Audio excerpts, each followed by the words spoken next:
Hello everybody and welcome to today's watch party for, well, I'm going to return to my co-hosts today and our special guest to introduce this because it's just such a big movie. As always, I'm Andrew. I'm joined by Dom and the amazing Rowan J. Coleman is back with us again. Welcome, Rowan. Thank you for having me back. You're very welcome, sir. You're very welcome. I had to stop there. Rowan, can you please try and do the introduction to this film? I normally say... Well, in my opinion, not only is this the best Superman movie, but I think it's still the greatest superhero movie ever made. It's Superman the movie from 1978, sorry. 78. Yeah. I mean, the thing to... I mean, we're going to get into the movie very quickly, but a phrase thrown on social media by the kids today, the cool kids, is when a movie, they like something in a movie, they say it's the blueprint. Now, and someone is the architect. And unfortunately, or fortunately, this is the blueprint for superhero movies for the past 44 years. And Richard Donner was the architect of the superhero movie for the past 44 years. So, yeah, let's get into this. We've got quite a lot of credits to go through, so we're going to get the movie playing. Just to say to everybody, the sync point today is where it says, "This picture is dedicated with love and respect to Jeffrey Unsworth, OBE," and we'll discuss that in just a short moment. I just want to quickly say, do the roll call to our friends while everyone gets ready. So we've got James Hellier joining us on YouTube, Cute Cult joining us. We've got Peppergin joining us.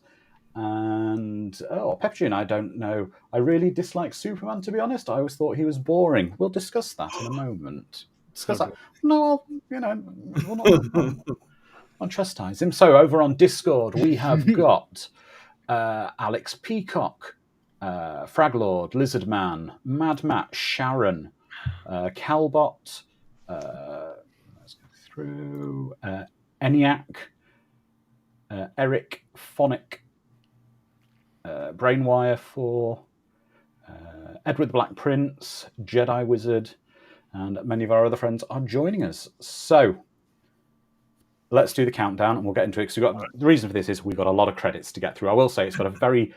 But again, that's an interesting thing of a film of its era that we'll discuss. So everybody, on the count of 5, 4, 3, 2, 1, press play.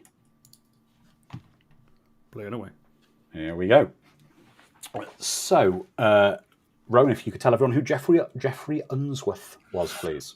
He was the director of photography for this movie, and I think did he die before its release or just after it, didn't he? Just after I believe it was just after the shooting of sort of the first half, the release of this. Yeah, so he didn't even get to see it released. Yeah, but he was the guy who did the amazing visuals, that kind of very soft focus dream world of Smallville. It always catches me off guard exactly how this begins. I feel like a lot of people forget this little bit with the child reading the comic book. It's quite progressive in a way for a film to start like this. It's almost like a TV show where they have like a little stinger before the main credits. But I remember a lot of people have read into this to say like the following movie is through the eyes of a child, so it kind of facilitates that corny, sort of light-hearted sort of tone that the film has, because it's being told it's like a bedtime story almost. It really is, but that score is just magical. We were discussing this before the watch party actually started today. This score it can't be improved. It is Superman's theme. It is. It always will be. It's one of those themes, like Rowan said in our little chat, they nailed it first time, and every attempt since has been compared, of course, to this. And in my opinion, it falls short. This one always stands tall. I mean, it says Superman. It does. It literally says the name. Yeah. It's... Just makes you smile, doesn't it? Because some people have, these days, in terms of film discourse, have talked about what they saw as don't know if degradation is the right word, but how modern movie music sort of falls short of some of the classic scores that you think of. And a lot of people have talked about the reasons for that, like if it's temp scoring, if it's digital editing, and so on. But I always wonder if it also coincides with opening credits going out of fashion as well. Because if you look at this, it's like they gave John Williams like 5.5 minutes or whatever it is of just opening credits where they're like, well, you've got to just put music over that, so just kind of go nuts, which must have been just like a gift to these composers to just have 5 minutes to do whatever, Well, I believe a lot of my understanding is the reason a lot of the big, heavy front-end credits disappeared wasn't just a trend. It was Star Wars was quite connected with it. It was due to the unions. Because the credits of most of the production of the cast and the crew was sort of a union requirement before the movies. And Star Wars, being a non-union production, got away with it. So it's one of those things, and I think it did eventually fall out of favour, but it was, like I say, a union type thing. But this cast list is just, again, incredible cast list here. So I'm going to say to everybody, when was your first time? I want to know the stories from our Discord, from our YouTube, and I'll start with you guys here. When was your first time watching Superman the movie? How old were you? Where were you?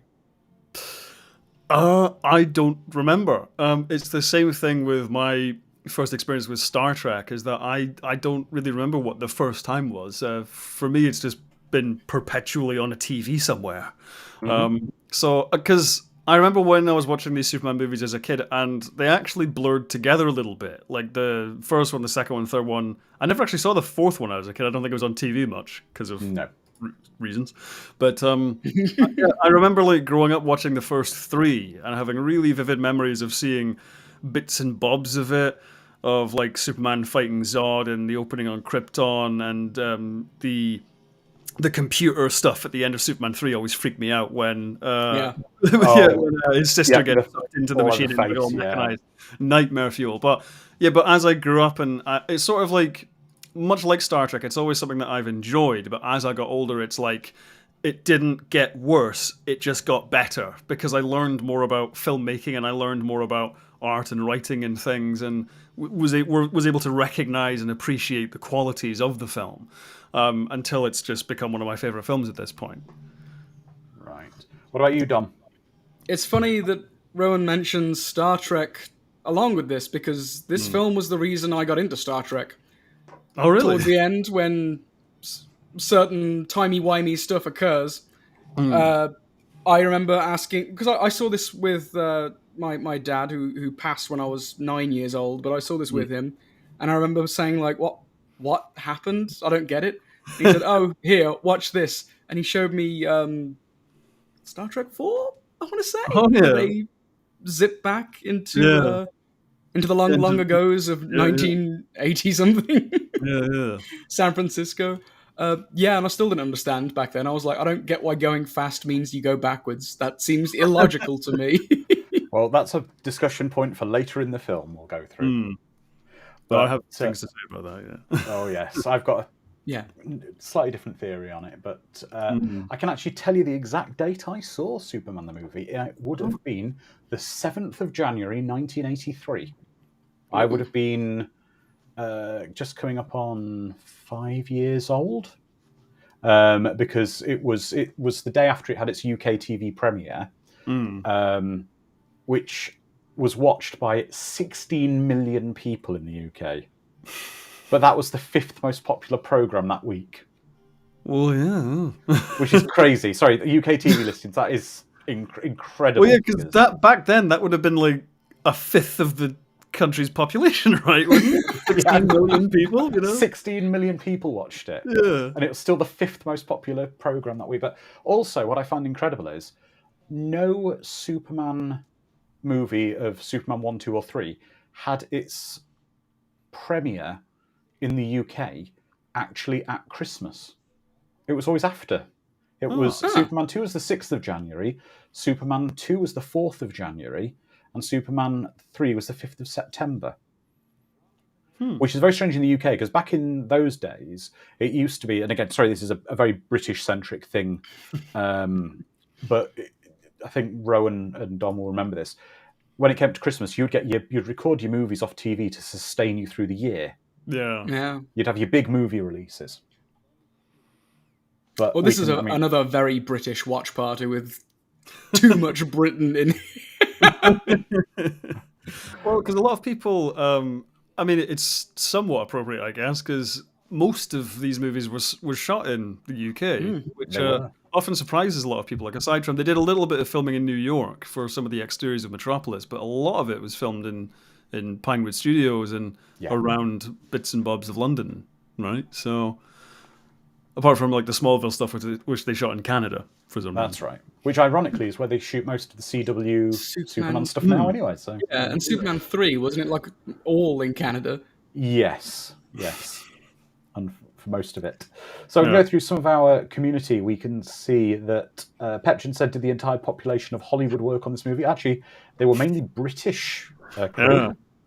And Petrin says they were 8 when they saw the movie first, 30 years ago. And if we can go through some of the people, you see Sharon saw this in the theatre when it was originally released.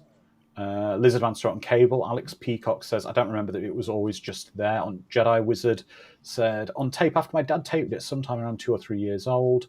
Eric said, I can't remember the first time I saw it, nor can I remember the last time I saw it. Calbot said, I was 8 and saw it during its original theatrical run.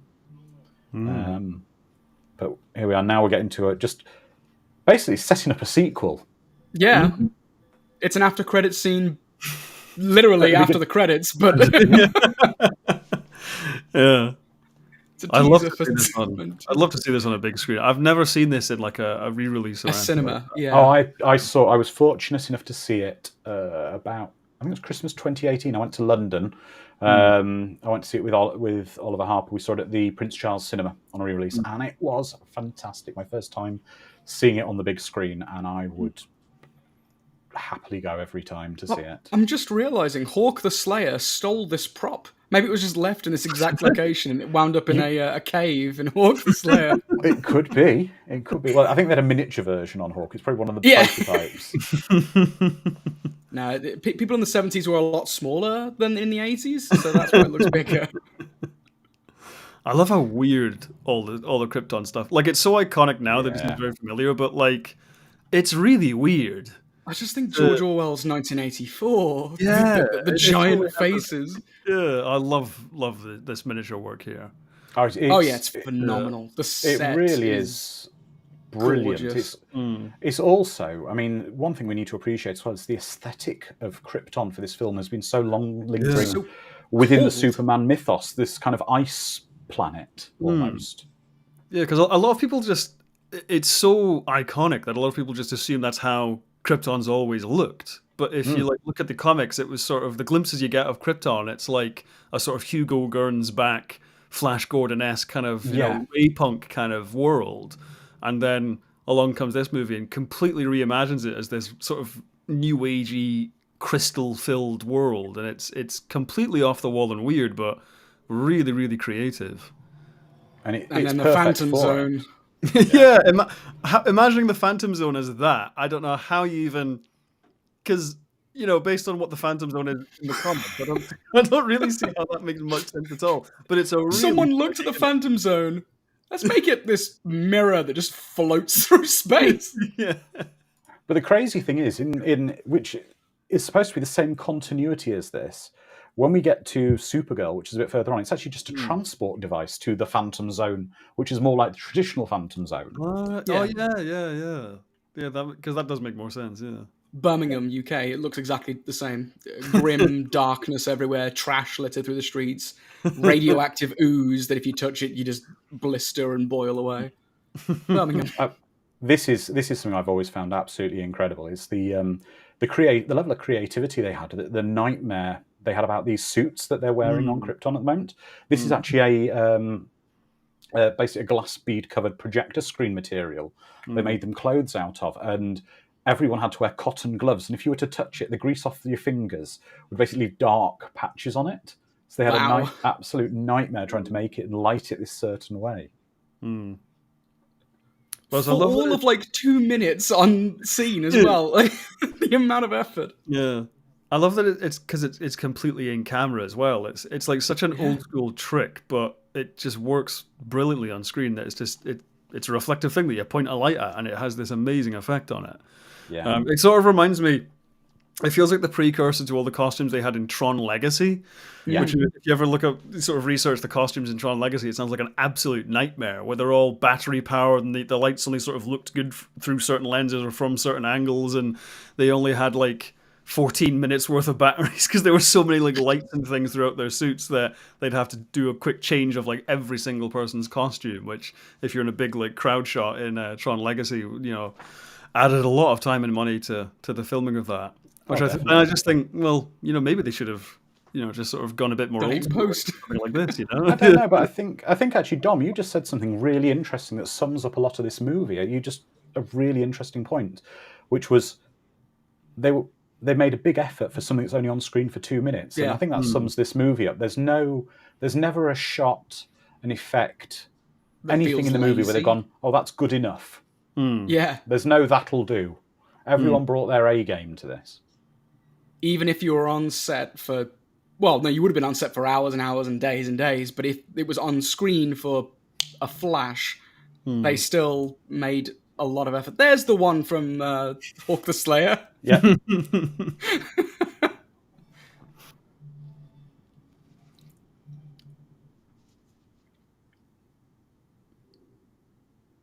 Even this set set that I don't think we see for longer than this scene. No, the Krypton sets are enormous.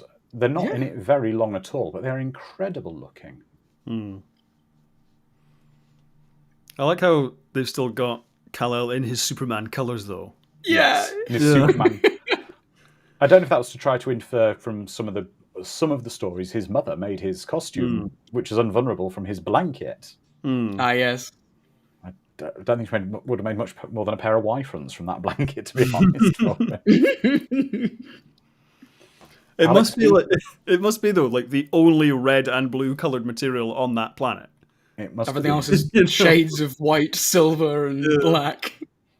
Alex Peacock saying, did Brando really bring his A game though? I think he did, because he was paid significantly for it. Well, because I don't know, it's a weird one, because he didn't learn any of his lines. Like, he didn't read the script. He never did, though. Because I think there's a bit where, like, didn't they have to write some of his lines on the baby's, like, nappy or something, and he was literally something reading like off, that, when he's doing the big monologue, which is, does speak to a lot of laziness, honestly. But at the same time, he's really good in the film. You can't tell that he's, like, doesn't know any of his lines, or... There seems to be lots of scenes of him looking down, if you notice. Yeah.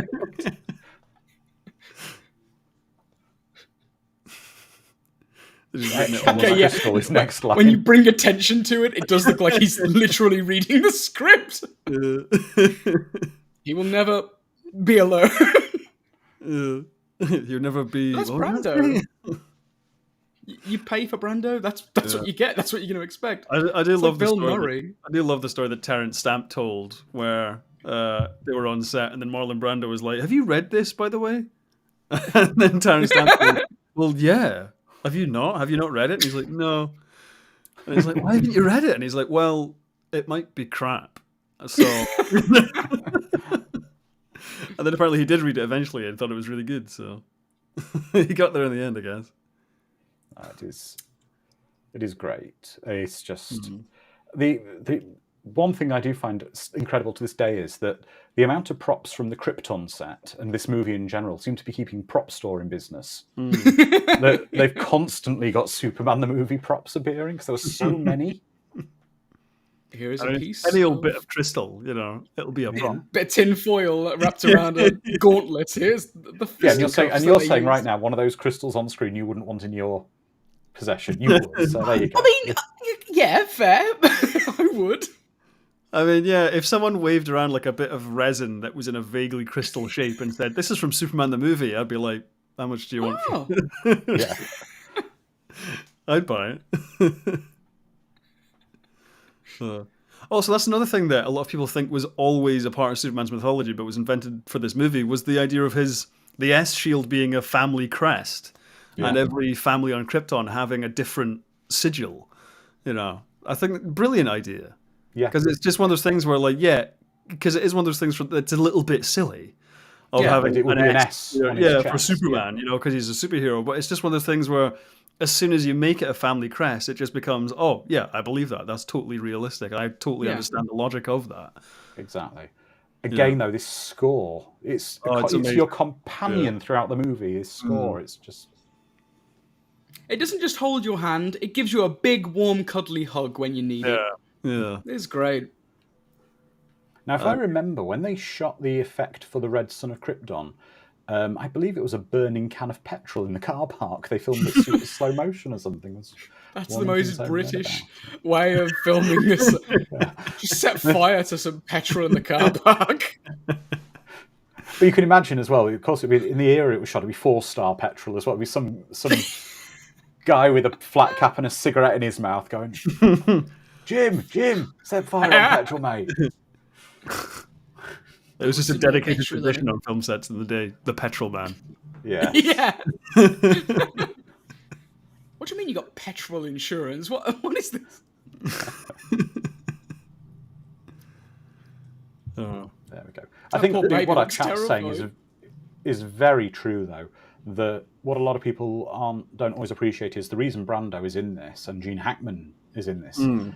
They weren't, especially Brando. Brando wasn't in it necessarily for his acting abilities. He was in it because the backers needed money. And attaching Marlon Brando's name to the movie, which is why he's one of the top billed people, but he's in it probably one of the shortest amounts, is because it was a name to get funding. Yeah. Yeah, because he and Gene Hackman are billed above Christopher Reeve. Yeah. Which seems kind of insane. I love this as well, how everything just turns red. Yeah. That as the sun is expanding or doing whatever it's doing, that it just completely puts this blood red wash over everything. It does. Cool. It symbolizes almost bleeding to death of the planet. Yeah. It sort of makes the destruction of Krypton feel really violent without it actually being that literally violent. It's a birth analogy, I suppose. In a way. That's a really nice shot they obviously did with a miniature, where they've had to kind of cut the miniature over the film of them to get the scale. How cool of a spaceship, like a nanny pod, is this little star that Kal-El is in? Something I've always wanted to know, and I've never seen any of the making ofs, is how much of this with the practical sets, if any of the sets were sort of properly, I'm assuming they were properly tilting and dropping stuntmen off the edge of giant platforms and things for the bits where you see them. I'm not sure. I didn't find anything. I've never seen any behind-the-scenes footage of this. No. But there's definitely segments of the floor which are giving way. Yeah. I don't know if the set's fully tilting. I don't know. I'm trying to. It's been a while since I've focused on some of it, but it seems there's some going on, almost like a fun slide at one point. Yeah, maybe. Also, I love these kinds of miniature effects. It's one of those things where because it was before motion control, it all had to be done sort of fly-by-wire. There wasn't a hell of a lot of layers you could composite into it, because obviously the motion control stuff was invented for Star Wars. So it's sort of, all of this stuff had to be in camera. That had to fall into camera. The ship had to fly on a wire through the actual space, and you had to build everything sort of to scale. It looks really unique because, obviously after Star Wars invented the motion control stuff, they didn't really do that for much longer afterwards. But it has a lot of charm for me. It sort of reminds me of the Thunderbirds stuff. Yeah. And what they ended up doing for Red Dwarf, of literally flying the models through a space on wires and things rather than compositing different. Again, though, I think if we go back to what we said at the start of this watch party, which was about this film being the template, the blueprint, it wasn't just of superhero movies. It was the techniques developed for this movie. In particular, the Zoptic system. I think, in a way, because of the virtual production tech that they've done for The Mandalorian, you could almost bring a version of the Zoptic technique back. Yes. I think if they do this next Superman movie with Henry Cavill, just plonk him in front of a virtual production stage and try sort of a Zoptic thing again. I think that that's the perfect kind of environment to do those kinds of things again. Definitely. Because I think Go on. I think part of I feel like some people have become a bit complacent or with flying effects. I feel like it's audiences aren't wowed with it anymore because they just know it's on a green screen. Whereas I think with virtual production, because you can do that thing of, oh, I thought that was in the set, but it turns out it was actually in Unreal Engine. Maybe there's a way to sort of do those magic tricks again, where because the audience knows how it's done, if it's on a wire or it's on a green screen, then maybe there's room to sort of... Hopefully, that'd be amazing to get something like that, yeah. I was going to say, I've got a comment here from the boss man, Robin himself. He'd forgotten how amazing this movie is. Never forget how amazing this movie is.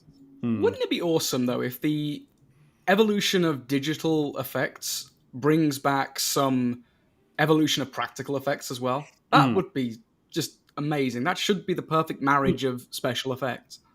Well, that's what I think is really exciting about stuff like virtual production and the recent stuff that they've been doing with The Mandalorian, because in a way, a lot of digital effects were just taking the tools used in practical effects, but just making digital versions of them.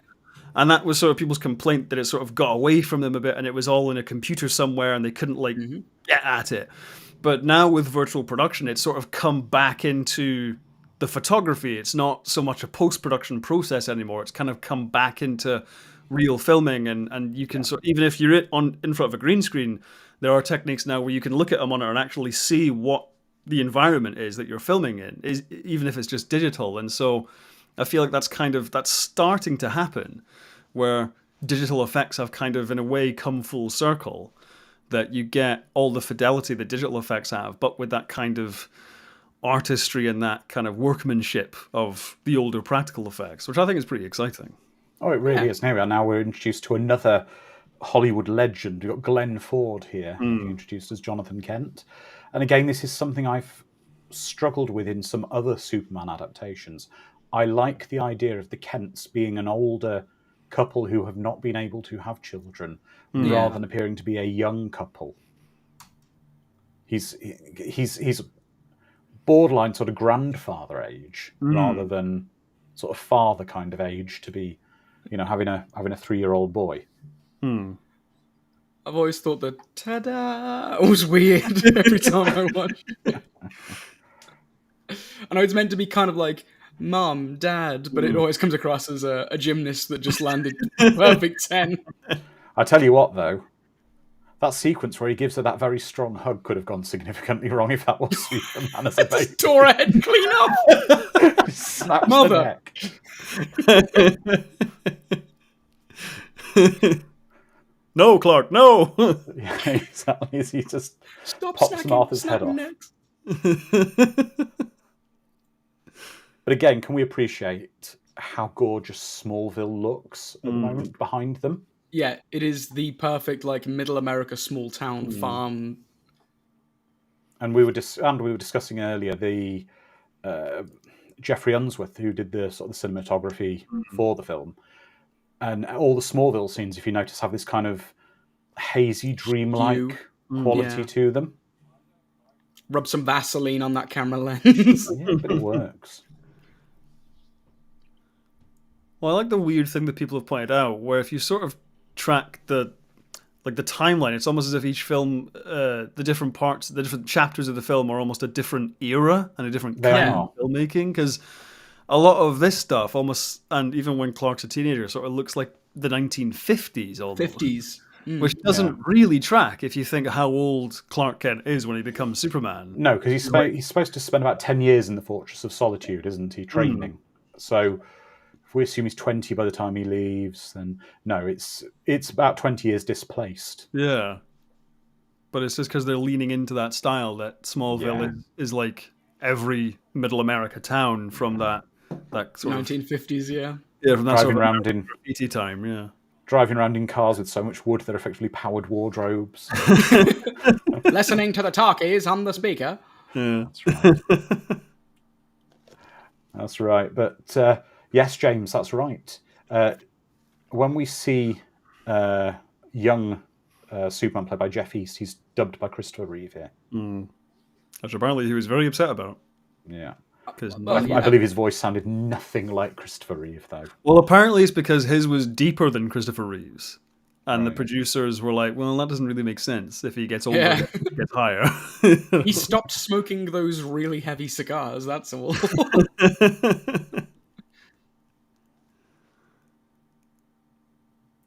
Is that guy Brad supposed to be? Yeah.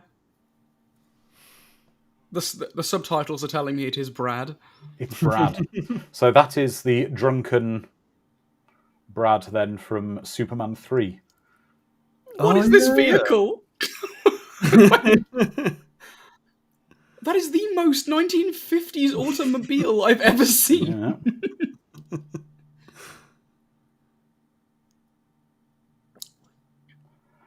And as soon is that the school bus? Yeah. Oh, I love this. They used an air mortar Yeah. for this shot, which is... Sounds like they used an air mortar. I would love it if it just punches through the tree. Just derails it completely. Yeah. The start of Super 8 happens. I'll hand over to Rowan about the interesting fact about this scene. Oh, yeah, because isn't it in the extended cut, the little girl is Lois Lane? Yeah, but who are her parents being played by? Oh, hang on a minute. Noel Neill played Lois Lane in I believe in one of the old TV shows or movies. And the other guy is one of the ones who played Superman in the olden shows. I'd have to look their exact names up. But they were Superman and Lois. And Noel Neill was also in Superman Returns. Oh, so they did, yeah. Oh, I didn't actually know that was them in this. Yeah, that's Noel Neill. She was in Adventures of Superman. So she was the Lois for George Reeves with an S. And so I look.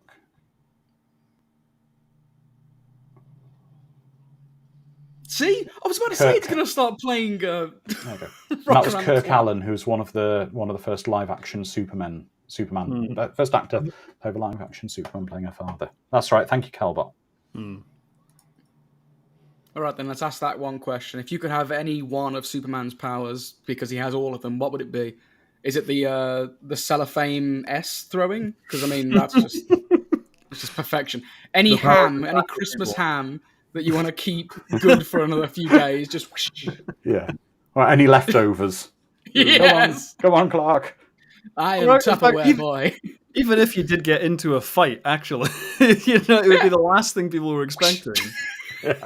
Someone jumps you in an alleyway and is like, right, your money and your wallet. They're like, aha! Just wrap him in a giant egg. That's what you think, sir.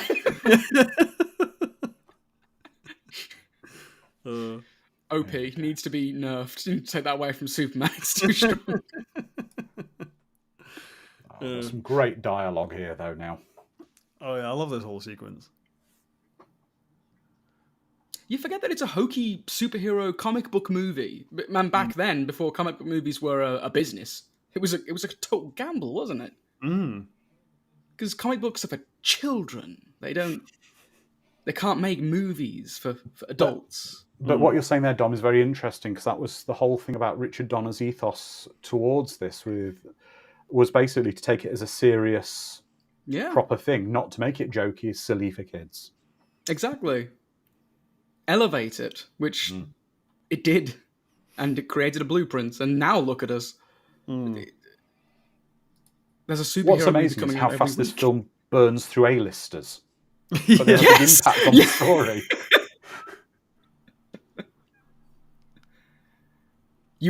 James Hellier, how dare you turn back time to a time before the extra watch party happened? That's the darkest time zone, my friend. No extra, thank you.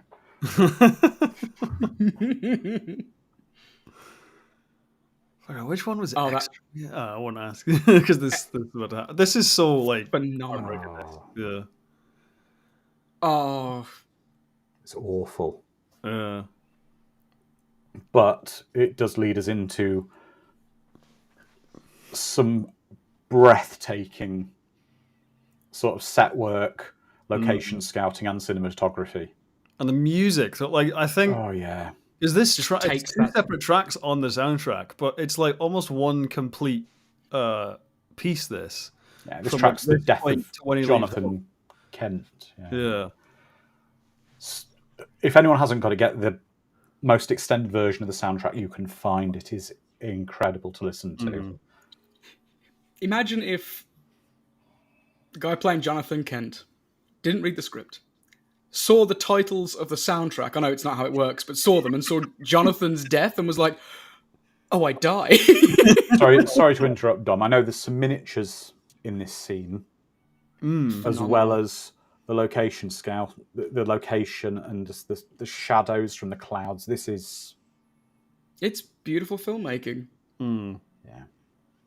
And it tells such a vast amount of story over a few scenes.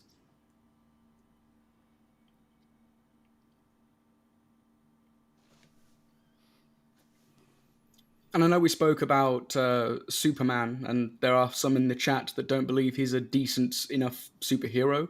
But these moments where he's unable to save people speak volumes of the character. Like it's almost the auxiliary characters. Clark's tragedy is he has all these powers, he can't save his father. As Clark says, all those things I can do, all those powers, I couldn't even save him. But this is an incredibly important part of Superman's grounding and humanity, that he realizes he may have the powers of a god, but he isn't a god.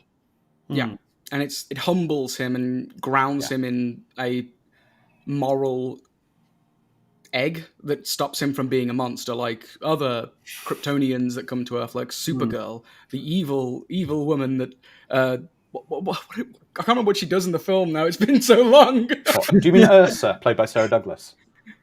No, I was talking about Supergirl.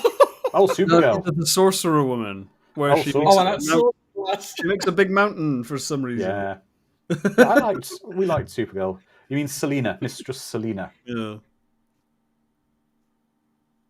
She just wanted a date. Well, I remember Grant Morrison put it best, where in response to that kind of criticism, where some people ask, "Well, if Superman's got all these powers, what kind of conflict can he have?" And Grant Morrison always said, "Well, emotional conflicts, the really interesting conflicts." Yeah. Which I think is it, because I've always hated whenever people do matchups between Batman and Superman. And people say, "Well, I prefer Batman because Batman's just a normal guy." And I'm like, fuck off, is Batman a normal guy? Yeah. Batman's like this billionaire. That's why superpower is the best superpower. It's money. Yeah, but that's what I think is really great about Superman, is that, he has all these powers and things, but he still has to work a day job. Yeah. They are literally night and day. Superman comes from nothing, from a farm, and has all these superpowers, and Batman's the opposite. Exactly. I mean, Superman, with his powers, has been seen. He could, if he chose not to conquer the world, which he could easily do, he could strip mine every piece of gold in the world for himself. Make himself. We can see he can make himself diamonds.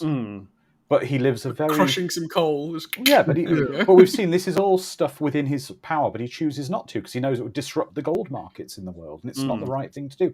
Because the story of Superman is very much nature versus nurture. Zod is basically Superman without the upbringing, is really the way he's probably best thought of, who's not had the restraints of him, not had good, kind people with small town values saying, "No, this is what you do. You go to work. You get up in the morning. You do an honest day." The rooster crows and you get to work. Pepchin says something that speaks to the D&D nerd in me, that Superman is a paladin, lawful good, and any D&D players, we all know that lawful good means lawful stupid, and they're always going to ruin your fun. Is he wrong? I don't even find that Cheerio product placement too offensive. Yes. It's capitalism, Andrew. We need to hate it. Yeah, but back to a gorgeous scene of him just stood on the horizon. Yeah. Sponsored by Cheerios. Martha just saying, "Man, a bowl of Cheerios would make the world right again." Where do people find these vast, empty landscapes? They're gorgeous. Looks like the house is on fire as well in the background there. Martha, the house is on fire. Go put it out for me. She does. He does all this. Oh, I've got to leave home, and oh, I know it's time. And there's all this like really touching scene, the big swelling music, and then they turn around, they're like, ah, fuck. House is on fire. Yeah, but that's why she shacks up with Ben Hubbard when he's buggered off, isn't it? In the stories. She's been waiting for him to leave. She's been cramping his style for so long. Get out there, Clark. See the world. Those skies, though. Oh, you talked to Ben Hubbard, did you, Clark? Mm-hmm.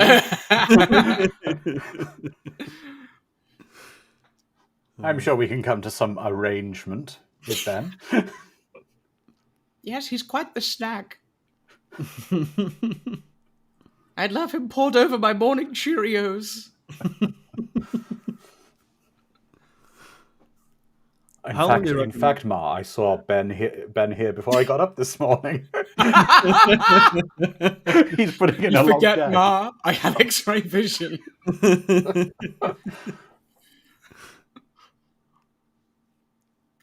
You guys have seen Brightburn, right? Yeah, I have. Yeah. I haven't. I need to.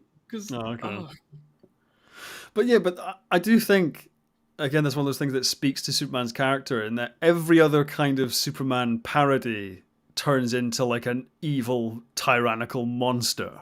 Yeah. You know, there's no other version of like a Superman character that's just unequivocally good. No, you know, you've got Homelander and Omni-Man and all these kind of, it's always like every sort of slight parody or satire of superheroes is always like, well, what if Superman, but he was evil, obviously, to the point where like it's almost become that's a tired cliche for me. Yeah. You know, I mean, don't get me wrong, like Homelander is a brilliant character and amazingly performed and so on and so forth, but it's like it's gotten to the point where like actually if you did Superman who was just Superman and was just genuinely really good, that would almost be refreshing.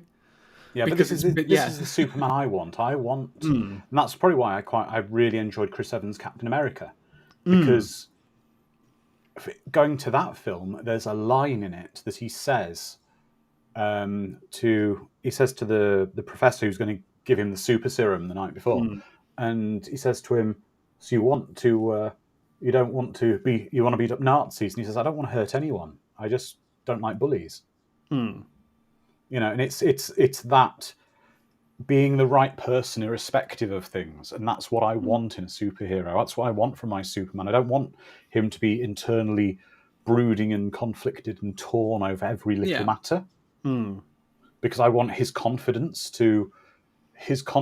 and knowing what is the right thing to do to empower me.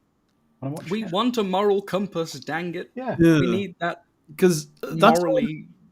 I've always had an issue with the people that say, well, Superman can't work for modern audiences, as if the idea of being like a truly good person has somehow become out of fashion. Yeah. I think people forget that this movie came out in the gritty 70s. I know it came out a year after Star Wars, which was very optimistic and kind of energized people, but predominantly the 70s in terms of cinema was a very gritty kind of era with lots of cop dramas and you know, morally grey, you know, heroes and lots of disaster movies and stuff like that. So Star Wars and this were actually real trend breakers in a way of being just unabashedly optimistic and fun and hopeful.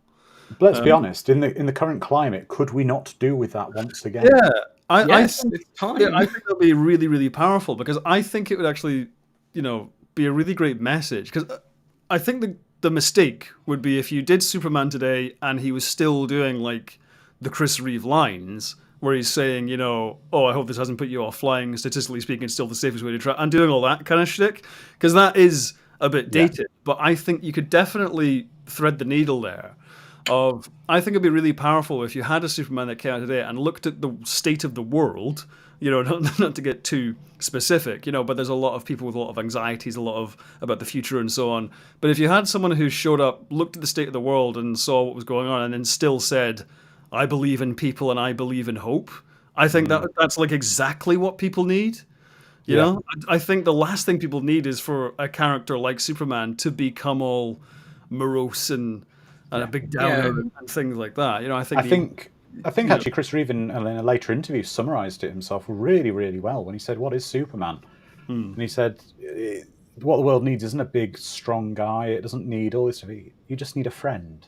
And that's what Superman is. And that's kind of a line that he does use in the movie where, who are you? A friend. And that's a trustworthy, kind friend. But I also think you can definitely include things as Superman sort of getting angry. I think... Because that's what you see in this, is like there's an image of Superman as sort of perpetually just sort of smiling and happy and or he's sort of in the clouds, a bit disconnected. But I think you can easily do a Superman that's very, very varied emotionally, and you see the full range of his feelings and everything without it being, angsty and dark for no reason. Because I would love, there was a recent little bit in a comic book, I think it was either in the New 52 or the Rebirth ones, where... There's a brief story where basically this white supremacist kidnaps like this Mexican immigrant family and holds them at gunpoint and everything. And Superman flies in, rescues them, and then he takes the kidnapper's gun, aims it at him, and fires. But then, just before the guy thinks he's about to die, it like pulls back, and Superman's caught the bullet just before it hit the guy in the head. And then he says, like, this is the fear that you just put these people through. And then throws the bullet away and takes him to jail. And I'm like, that's really cool, because it kind of shows that, obviously Superman won't kill, but he has a kind of a righteous anger sometimes, and he does. Yeah. You can get angry at injustice. It doesn't make Superman a psychopathic killer or anything like that. No. It sort of shows that he has emotion. He's still a person. You're reinforcing Pepgin's phrase that he's a paladin. This sounds like such paladin behavior. Yeah. Here we go. Now we're getting the last of the Marlon Brando money on the screen. Yeah.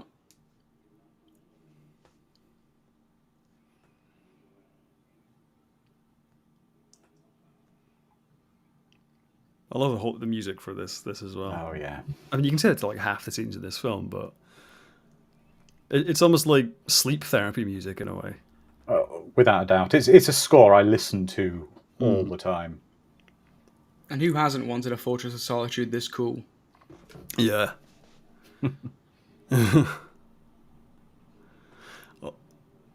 Peak man cave envy right here. Although I do think I love the version. My favorite version of the Fortress of Solitude is the one that's seen in the animated series. Oh yeah, like fully, because this is like it just showed up. But in the animated series, when he's had it for a while and he like customizes it, and it's got all this like alien kind of these like lost alien creatures that are all kind of kept in like different biospheres, and he's got like statues of his parents that he's made, and he's sort of got a storeroom for all the confiscated alien gadgets and like the Phantom Zone projector and things. I think it's like a really cool, like I feel like it's a Batcave, Superman. yeah, the Batcave in a way, but like science fiction. I think from after the second movie, I sort of feel like the Fortress of Solitude has been really underutilized. Yeah, for sure. Really cool. I've just got to sorry to interrupt for a sec, guys. We've got Sharon saying Brando was a hologram. He said it here too. For thousands of years, I've been gone. More like 30 years. Huh? Anyone yeah, that's a weird anomaly where he says... No, it's not. It's to do with I believe it's to do with the theory of relativity. Yeah, relativity, yeah. Because time travel, because of the speed he was travelling at. Yeah. That was the only thing that was spoken to him in the pod, Einstein's theory of relativity. It's to do with... Yeah, because when you're traveling at different light, time slows down for him, yeah. So he says, by the time you're on Earth, I've been dead for thousands of years.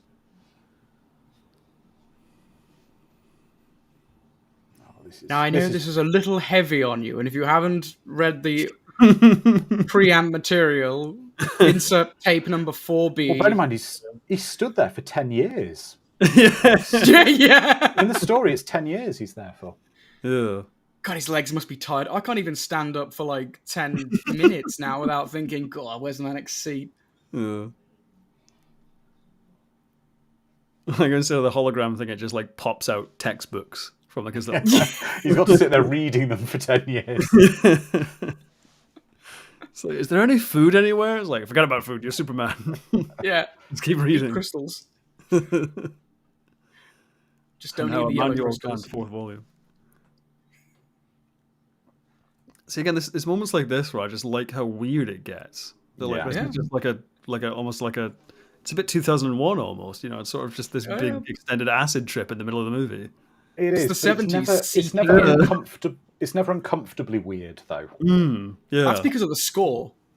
If you change the score to something a little unnerving. If you put like the Zardoz soundtrack over this, it would be really, Or the scene we're about to see in a minute where he cuts through the ice mask of Jorah and you see just Sean Connery there in his red underpants with the gun.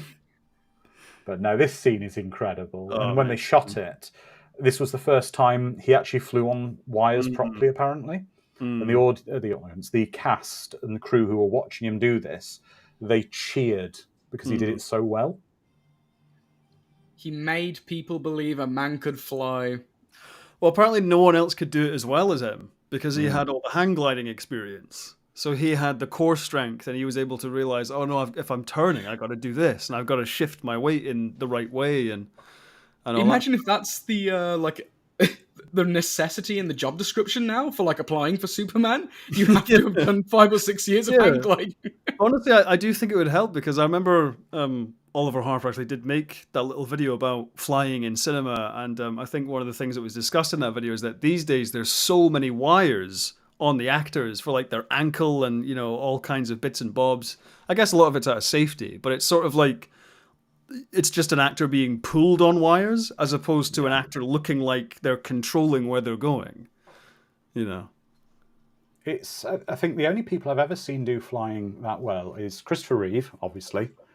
Brandon Routh, I think there was a bit of CGI involved with a lot of his flying there, so I don't know. I thought Helen Slater did a really good job of doing her own version of the flying in Supergirl. I thought the flying in Hook was very good. Hook was excellent. I mean, I'm talking about of the Superman movies and TV shows. Dean Cain, don't talk to me about. But here we are. Now we're seeing again a definitive Lois Lane. Yeah, because she's. And I know it sounds rude, and I don't mean this in a rude way. She seems rough enough to be Lois. Yeah, tough. She's not all fiddle-dee-dee, oh, I broke my fingernail, kind of. She doesn't care. She's also not perfect. She can't spell most words, apparently. Yes. But she's tenacious. She just grabs hold of a story, and you believe that she would. Like, she's so driven. And I'm really glad that this Superman film does not feature the problematic portrait behind Perry's desk from Superman 2. Yeah.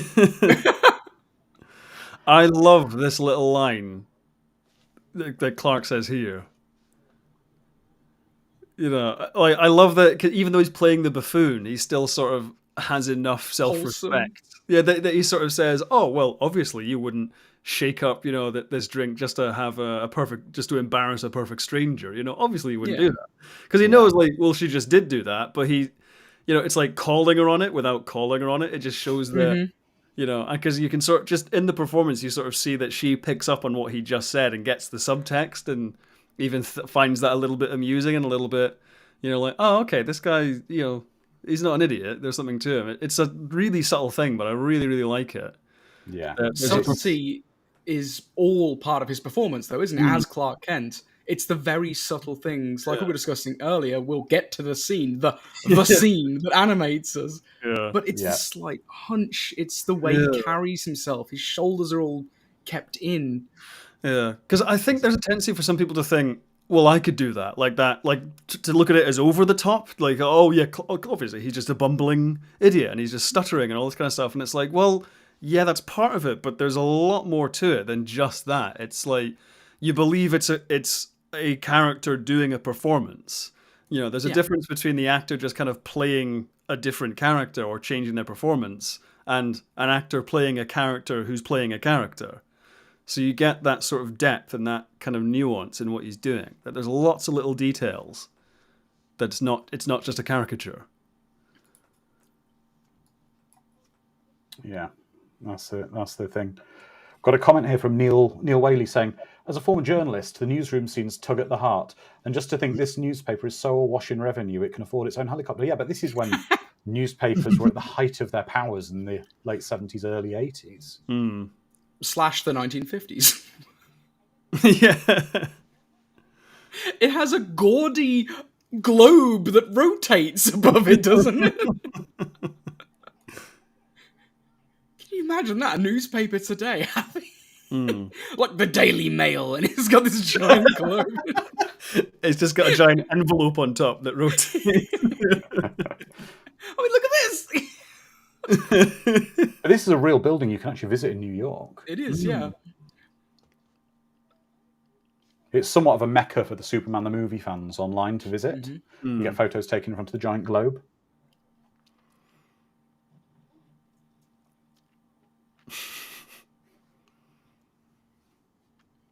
I always do that with the revolving doors as well. I apparently have diabetic attacks in revolving doors and terrify my friends around me. It's not really the place to do it, is it? No, I wasn't conscious at the time. It's a nice bit of continuity to the fruit cart outside from a deleted scene from Superman 2. Oh. Again, all this foreshadowing for Superman 2. It's... Well, yes and no, because don't forget it was shot at the same time, the bulk of the movie. Why don't we have more faceless muggers that appear out in broad daylight? I love this tactic as well. Like, it's just like if he can land further down the street, it's You've like been fine. Step out into the street and gun them down. You know.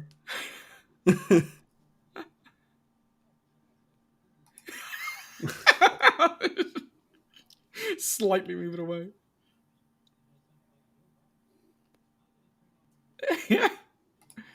You did it, Soup.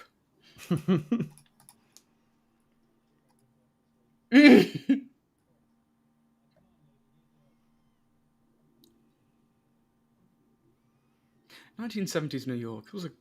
Oh no, sorry, Metropolis. Well, it is. Metropolis is New York, effectively. In this movie, isn't it?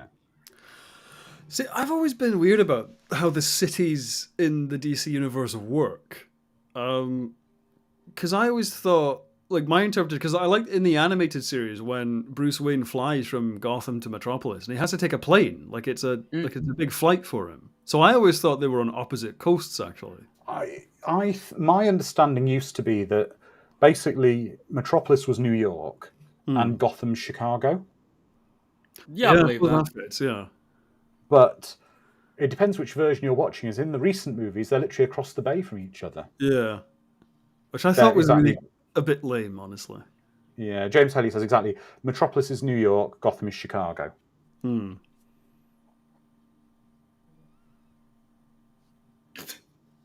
The exact contents of my purse.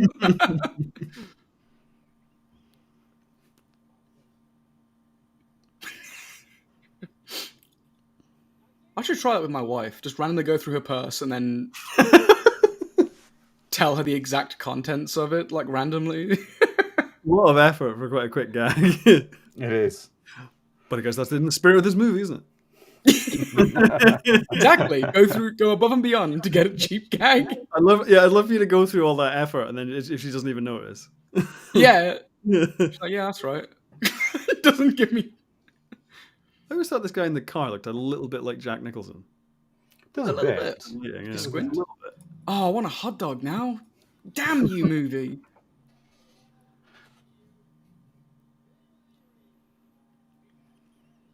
A blind man is selling newspapers? He's selling newspapers and... Pretzel? What are they, pretzels. Giant? Yeah, giant... Well, just not giant, just pretzels.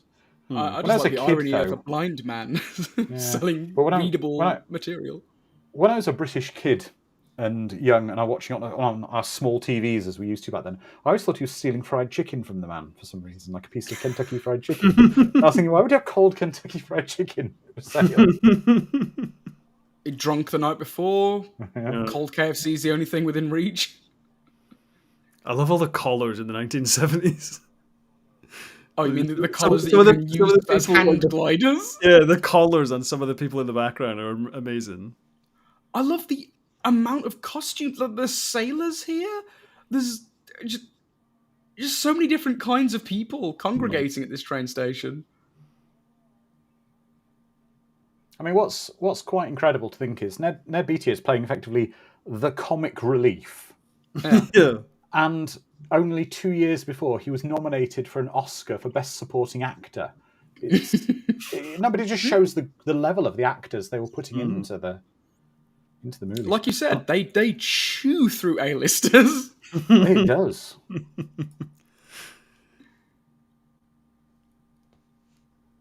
Okay, who hasn't been Dustin Hoffman for this guy?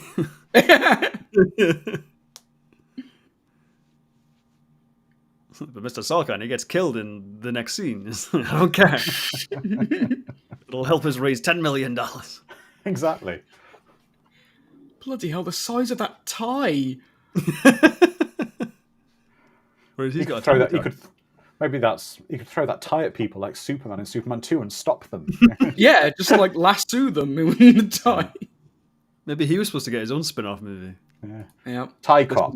Yeah, this was his origin story. He gets hit by the train and then comes back with superpowers. Dang it, Tie Cop, you've gone too far this time. You made us up my ass. I need your badge and your tie. The tie is non-negotiable. Or like he hands in that tie and then he's got another tie and he's holding like his ankle. On his ankle, yeah, he's got the...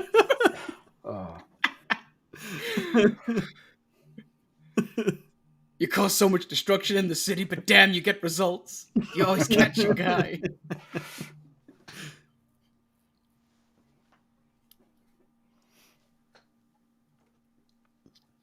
I love the fact that he's got an old-fashioned projector that projects in each of the three lights, an old RGB projector. Yeah, the three He lights. uses.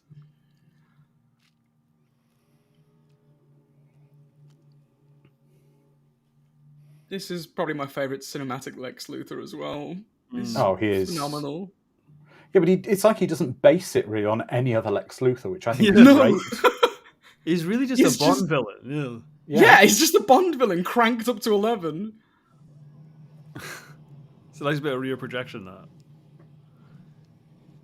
Yep, that's me. Bet you're wondering how I got into this situation and how I developed tie-like powers from a train.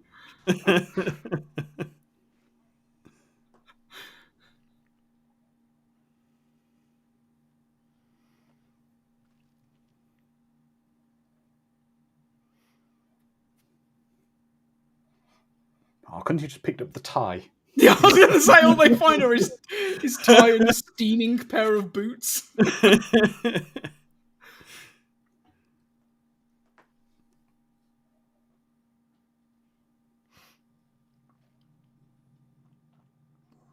This set's amazing. It's That sound awesome. effect. They use that sound effect in Doom and Duke Nukem, like that door opening sound. Yeah. It just awoke several 90s FPS games in my head. Well, considering Lex Luthor's lair in this is basically the lair of the Lost Boys in The Lost Boys. It's like this underground, forgotten... We need a poster of, oh god, what's his name? Jim Morrison from The Doors. Jim Morrison. Sharon says, was it Superman 2 we see a bald Luthor? You see him at the end of this bald, and you'll see him in Superman 2 bald.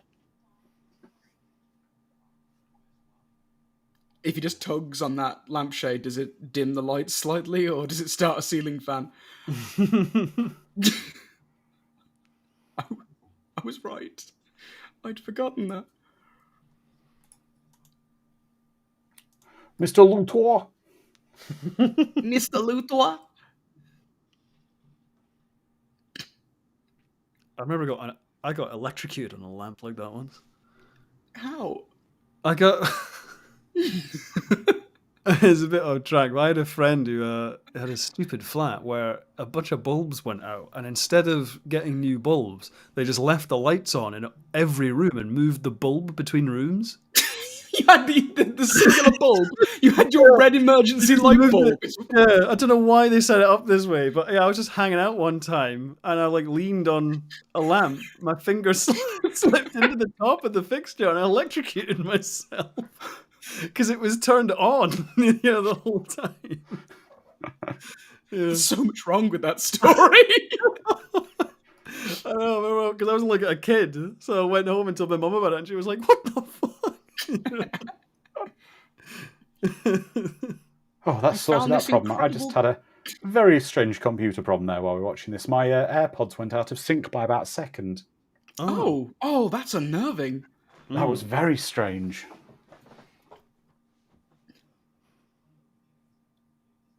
That suit that Lex is wearing is the most 1970s attire I've ever seen. It's great. Polka dot handkerchief. Yeah. He could almost like be hosting Family Feud or something. Yes, he could. I love the fact that the Lex Luthor in these films, all he cares about is basically property. Yeah. A land tycoon. See, because I know some like fans of Superman that don't like this version of Lex Luthor because they either prefer the mad scientist or the businessman. But I feel like this is like the happy medium between the two. Yeah. Because he's sort of business oriented, but he's not. He doesn't have a corporation. He's still outside the law, and he's still making a bunch of contraptions and he's got kind of stuff. He's at least got a PhD in mad science. Yeah.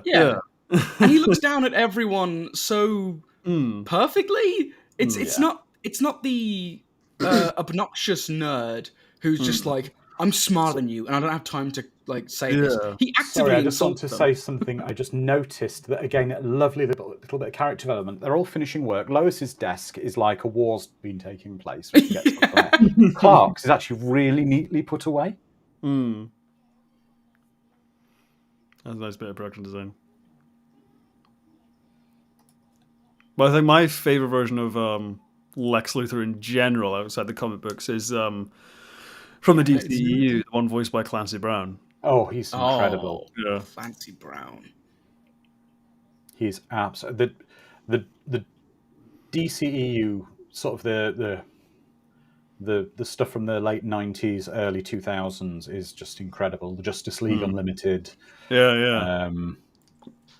That clip of Justice League Unlimited with that's the prologue to Batman Beyond. Where Batman Beyond. Yeah, but it's the prologue to it where you learn that Batman just sat with an enemy when her time came, just holding her hand. Yeah, it's brilliant. Yeah, it's so powerful. I'm going to be doing like a retrospective series on the DCEU stuff at some point next year, if I have time. And if you like footage of flying over New York, in I think 3 weeks' time, our watch party, Dom, you'll be seeing plenty more of it. We're watching Superman. We're watching Santa Claus the movie from the Soul Calibur. Much footage was reused. Again, someone could do a glorious supercut of the flying around Metropolis scene between the two of them, with Santa flying around at the same time. If you do this scene, but instead of the helicopter, it's Santa's sleigh. Yes. He catches Santa. Flying gargoyle. He catches Santa. I've got you, How has sir. that not been? You can still get everyone gifted. Well, Santa's falling and the pimp, he goes to the pimp, excuse me, sir. Again, that's one of my favourite bits in this, where he just pauses the pimp. Yeah. Brilliant. We'll see it in a minute. Sorry, The Daily Planet. Yeah, how do... I'm sorry, but Lois Lane is just the most accident-prone person ever. You'd be terrified, wouldn't you, if you're the helicopter pilot? Wait, I'm flying who? I'm not insured enough to fly her. Maybe there's a secret supervillain that no one's ever discovered that's just trying to kill Lois Lane all the time. Yeah.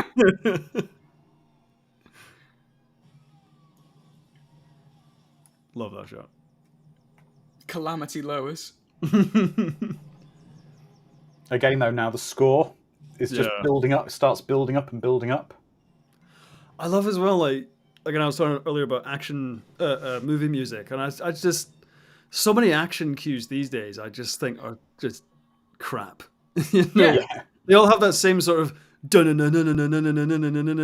of thing with them, and I'm like, you know, like this stuff, like I think really holds a lot of tension, and as I say, there's like rhythm to it. It builds up in places, and then it breaks, and then it, you know, finds the tension again and has the relief and everything. Yeah, like the that. strings just come in and suddenly Yeah. spook you. I Keep you on just your love toes. with this score. I just love you get when he's on the scene as Clark, and then you get the little build up to becoming Superman. The little motifs, it's great. But again, this whole scene is just brilliantly scored because it's the peril of the music's building it up and building it up. But again, this scene is masterfully shot. It looks like a real city. It's not got just 5 people watching it. Pulling out their phones. It's just like classic disaster movie kind of stuff. Yeah. Yeah. Which I love 1970s disaster movies, by the way. I do. Yeah. I have a weird trend with watching them on overnight flights back from Mexico or America on my own on the plane. Really strange. Genuinely, I do. I load them onto my iPad. And Inferno. I do. I've watched Towering Inferno. I watched Earthquake. Anything like that. I love it because I'm sat awake because I can't sleep on a plane on the overnight flight back. Yeah. And I'll just be there drinking hot chocolate, watching disaster movies in the dark. Loving it. Also, Towering Inferno is like 3 hours long, so that'll be a good chunk of your flight. Oh, this. There we go. We see the Superman theme just sneaking in. Yeah, it's so good. Oh, this is just.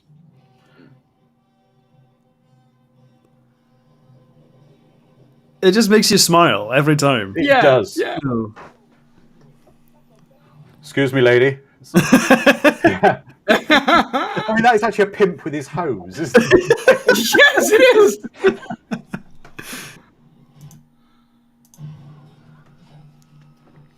I think, James, it's my favourite disaster movie. I don't know if it's quite a disaster movie. I really like a 1970s one called Roller Coaster, about a guy blowing up roller coasters. You've got me. Who's got you? Brilliant. Oh, brilliant. And I love as well they instantly bring in the love theme, the first bit of the love theme, Yeah. that line as well. But I love this as well. It's like, okay, he's caught Lois, and it's like, okay, and now we'll give him another problem. Yeah. Drop the helicopter on him. Yeah.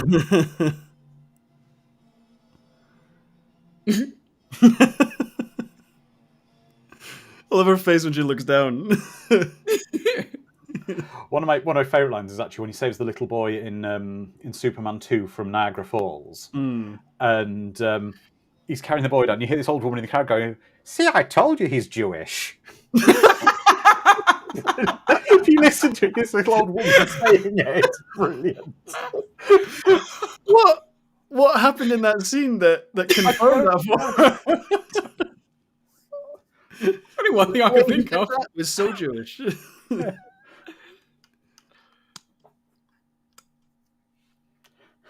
It's like she's also absolutely starstruck in love with this man, not just because he saved her, because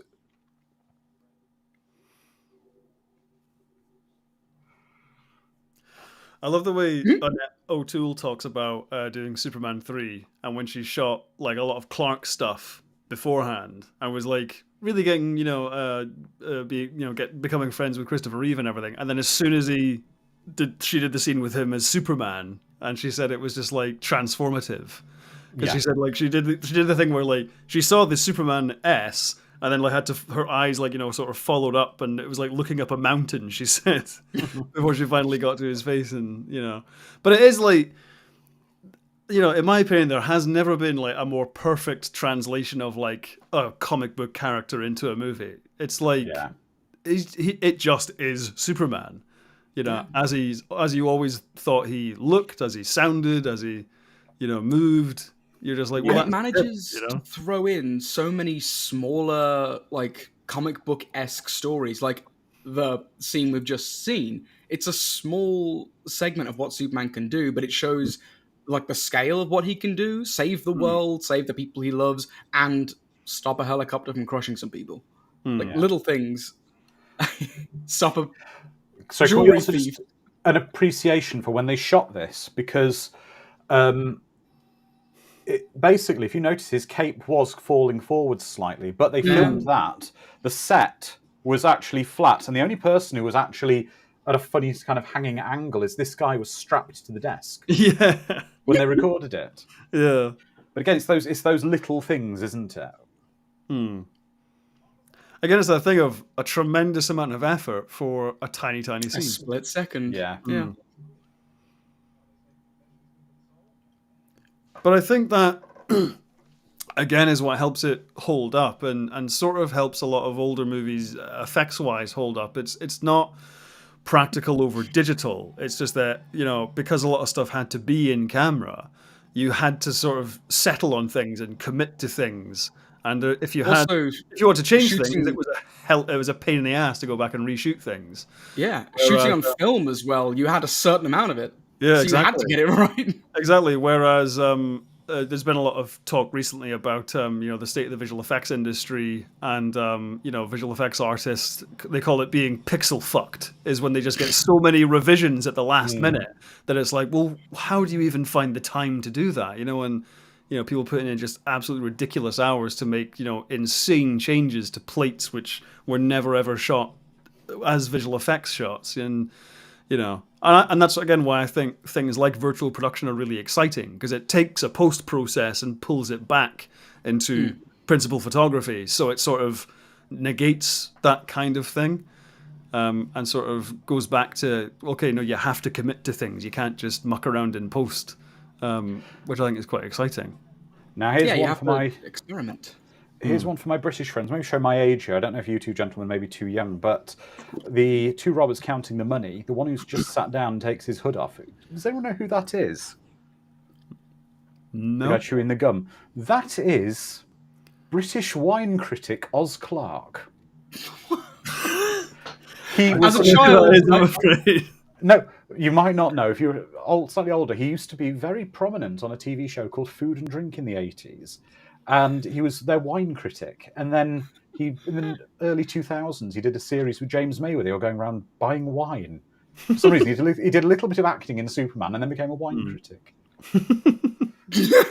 But it was this weird 80s way of reviewing wine where they'd drink it and then go, I'm getting the taste of unicorn feet and daffodil. It was a really obscure way to describe it. And he was one of these major critics in the UK of drinking wine on TV every Tuesday night.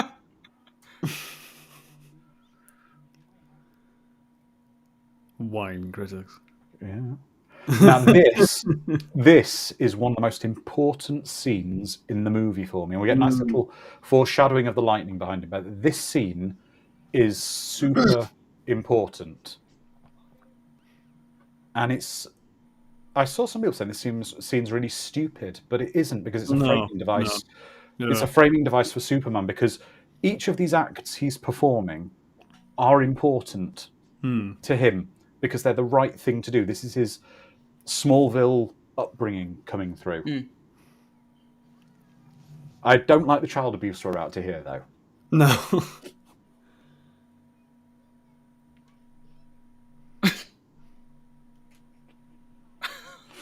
Stop telling lies. But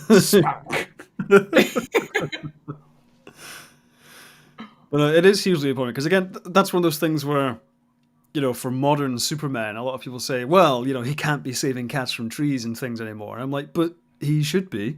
Yeah, why not? That's part of his whole deal. Yeah, it's one of those things where it's about sort of belief and trust in a way, where, to believe that someone is that good. Yeah. That yes, they'll stop a bank robbery, and yes, they'll save people from a helicopter crash, but yes, they will even go to the extra mile of saving a cat from a tree, because it's nice. It's just nice. It's just a good thing to do. But now we pivot sharply to he's basically saving the president, who Lois was going to. Lois is some kind of jinx for everybody, because Lois was going on the helicopter to interview the president, who was going to be landing on Air Force One.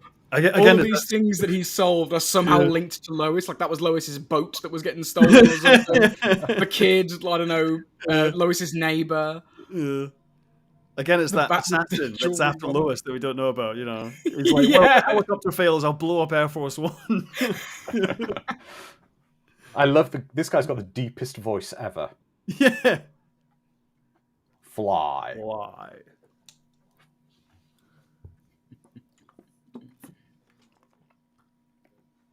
I wouldn't trust that man.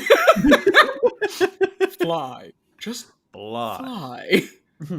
Captain, you ever thought about doing commercial work? Exactly. Our audience get it. I mean, we've got Sharon saying Superman would save a cat. It's in his core. That's who he is. Lizman says there's no problem too small. Superman will not decide to do, even if he can help a little. Exactly.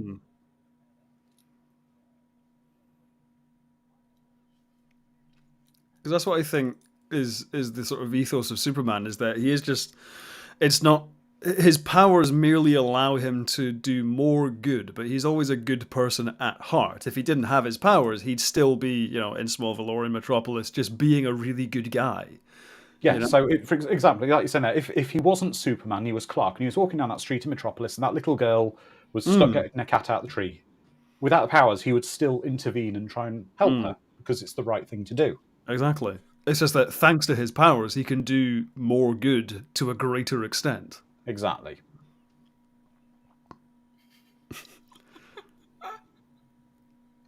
Do people like candy apples? I've never really clicked with candy apples. I'm going to let you into a secret about them, Rowan. I'm going to let you into a secret about candy apples, right? Uh-huh.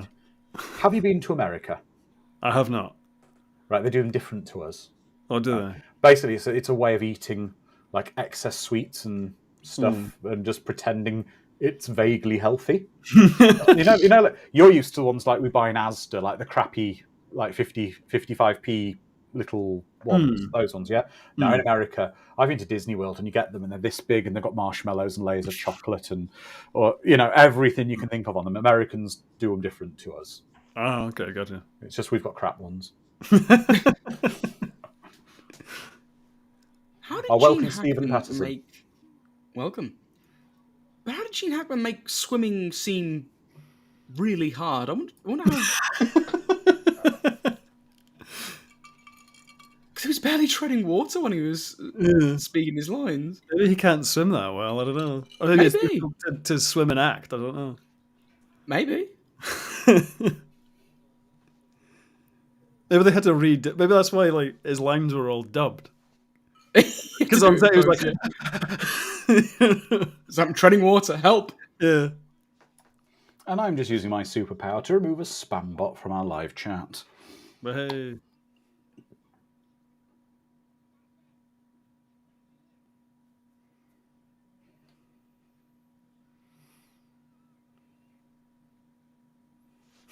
I'd be interested if the film pivoted in a different direction. It was actually just this stalker who was going closing on Superman.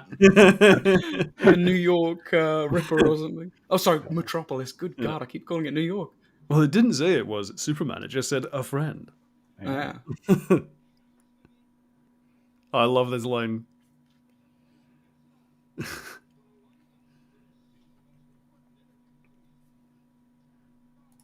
He has to bite down on a big fat stogie after that, doesn't he? Oh, yeah. God, talk to Moses. Brilliant.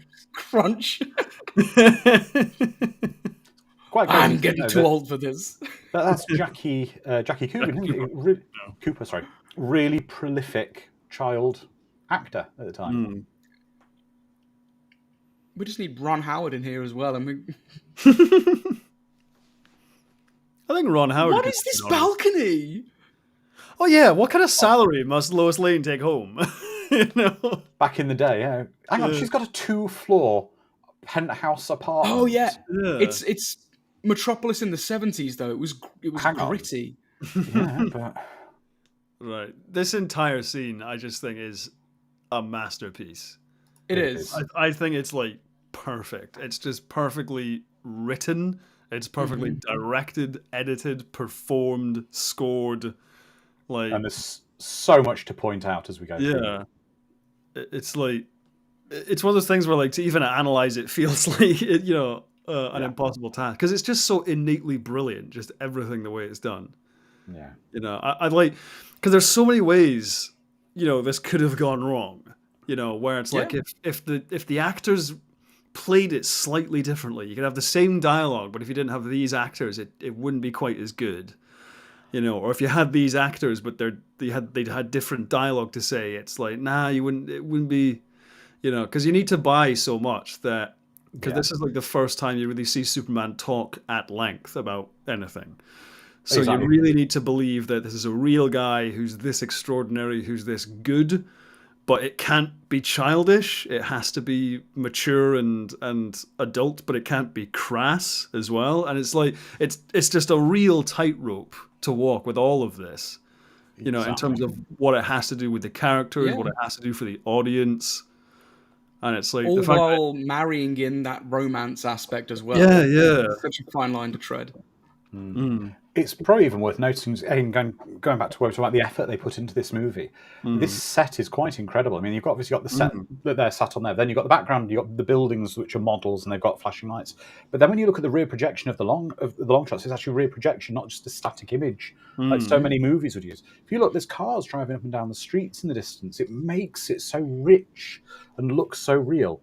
And again, that really sort of soft, dreamlike thing has come back here. It's like it's kind of moved away from that gritty sort of street level look, and it's now back to that really romanticized image quality.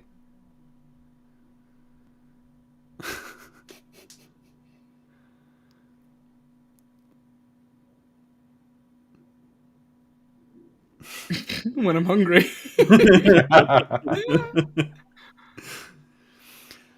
I like as well, it's like there are lots of, when you watch this as a kid, you just get it that like, oh, well, she really fancies him. But then when you're an adult, there's all kinds of little adult references, about what she really wants to ask him, but what she ends up asking him, and and him sort of seeing the color of her underwear and everything like that. It's like, it's like, it's grown up, but it's not crass. It's not crude in a way. It's sort of witty and charming and sharp.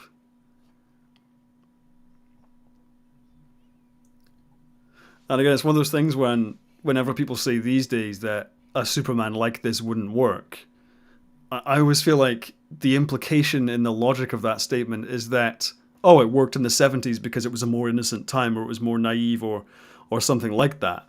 But then there's a line in here when she says, "What are you here for?" And he says, "I'm here to fight for truth, justice, and the American way." And she like laughs at him. Because like, even by the 70s, it's like, no, that was a laughable idea even then. It's like the idea of a Superman and he's so good and he's so hopeful. Let's not forget that by the era of this film, that America was incredibly cynical, especially towards the government, with the Vietnam War and the political scandals. It's like people think this movie was of its time, but really it wasn't. It's sort of this and Star Wars. It's like, I don't think it's really accurate to call it a throwback, but it's more sort of counter to the cultural feeling at the time, I suppose, is a way of putting it, because it was very cynical and very gritty and very not a lot of trust in a lot of institutions and so on. Yeah, it was an injection of anti-cynicism, which is what we need now. Which is lovely. Yeah. It's a botanical garden on a metropolis rooftop. Yeah. God, she has so many plants. Oh, sorry, she pays for gardeners to come in on her enormous. She has to, otherwise they'll die. It's like she was tempted to call her maid Consuela to bring her a shawl out before they go flying. Ring the Eduardo, doorbell. the chef, to put food on hold. He rings the little bell, brings in some iced teas. The entire wait staff. Right away, Miss Lane. Yes, Miss Lane.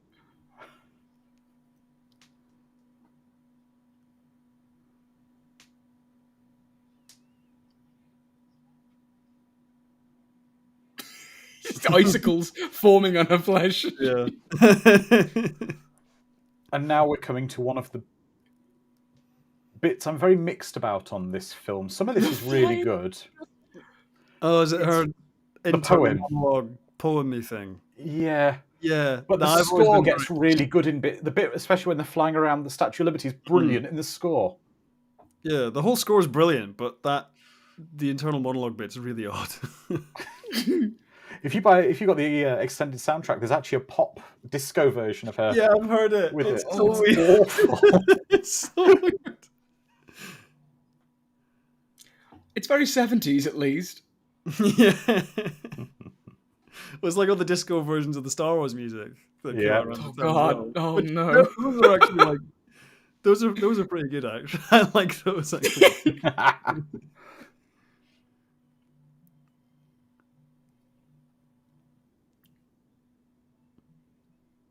So, yeah, and this is like so clever in that it evokes, as they say, the Peter Pan imagery Yeah. of something. Well, her like dress fairy is tale. very much like Wendy's. Yeah, The exactly. inspiration of it. Yeah, but then it's almost lampshaded, when he says, "Well, that was a fairy tale. That was for children," implying this is real. Yeah. Oh, here we go.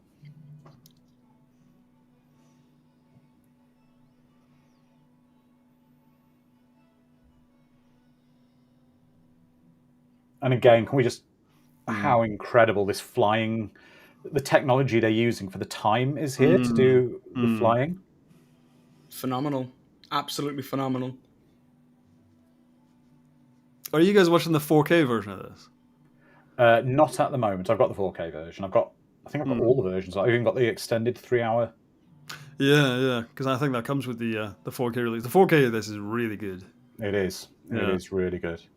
It's just like clear, but it still has that film grainy and that sort of soft look to it, but it's just really clear. Yeah.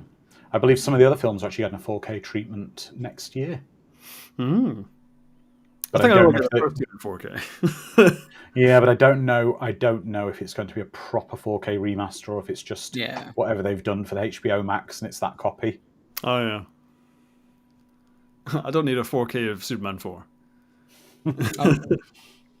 But if they did, they better release it as Superman 4K, The Quest for Peace. Yes. Because if they don't, they've missed a trick. Release it in 3D as well, 4KD.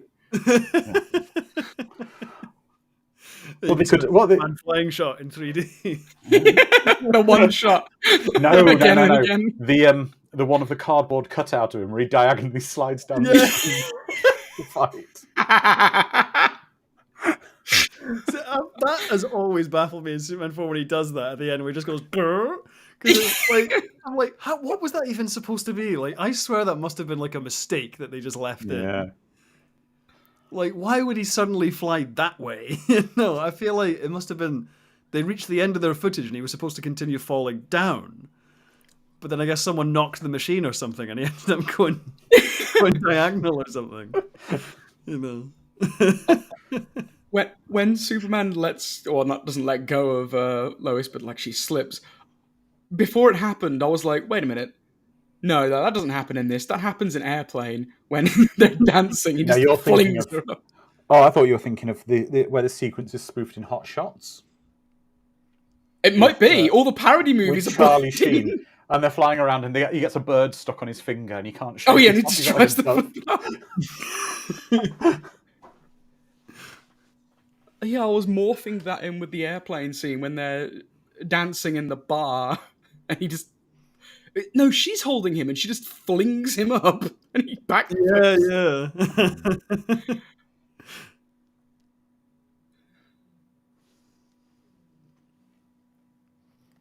All right, now I'm picturing... Oh, God, yeah, this is horrible. Yeah. I'm picturing, like, a boardroom.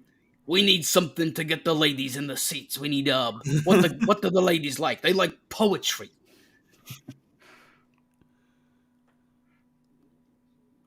Well, Phonic, you're saying, how is this working? Come on, do you mean the flying or do you mean the poetry? The poetry, I don't agree with. Some people believe that the way she's kind of flying like this it's... Some people said that Superman's flying is possibly a bit like a field that extends around people. Yeah, that it's an electromagnetic field that he has, which does make sense because he has. There's been bits in the comics where he basically extends his field around other things because that's what he does in All-Star Superman at the beginning of that, where he extends the field. So he's like, which is why he can sometimes lift things that are like physics breaking. Like in Superman 4, when he lifts the Statue of Liberty up from one end, and flies it that way. The idea is he extended his field around the entire object that he's touching, which is able to do it that way. That, or Lois Lane just has like abs of steel. Yeah, she just planks. Well, it's the it's the late 70s, 80s. She was doing her Jane Fonda workout, wasn't it? Yeah. Yes. Right now, Her core is ripped. Yeah. Okay. Right, and I know we're having much frivolity, gentlemen. We're now going to have to say in a moment. I'm going to say, watch, because we're going to see a scene with no cuts in it. Yeah. This is so clever. This. From here. In a minute. There's the next shot, I think. Next shot, as he flies away. Watch this. From here, watch the cut.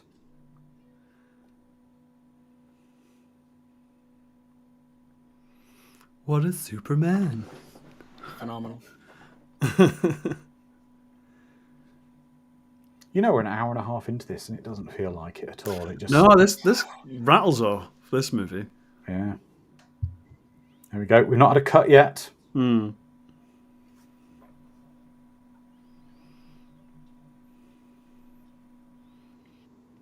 Oh. How did they do it? Yeah. Movie magic. And again, gentlemen, if I may beg your silence, you know what scene is about to come. We'll let the scene take place and then we will analyse it.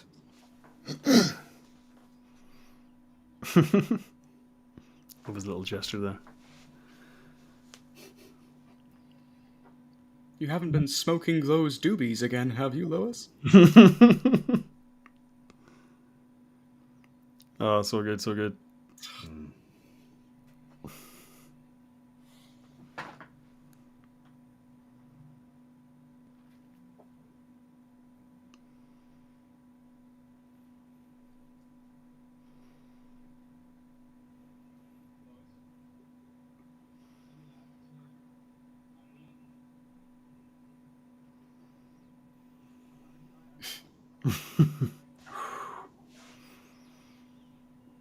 Just the difference. Hmm. What is her art?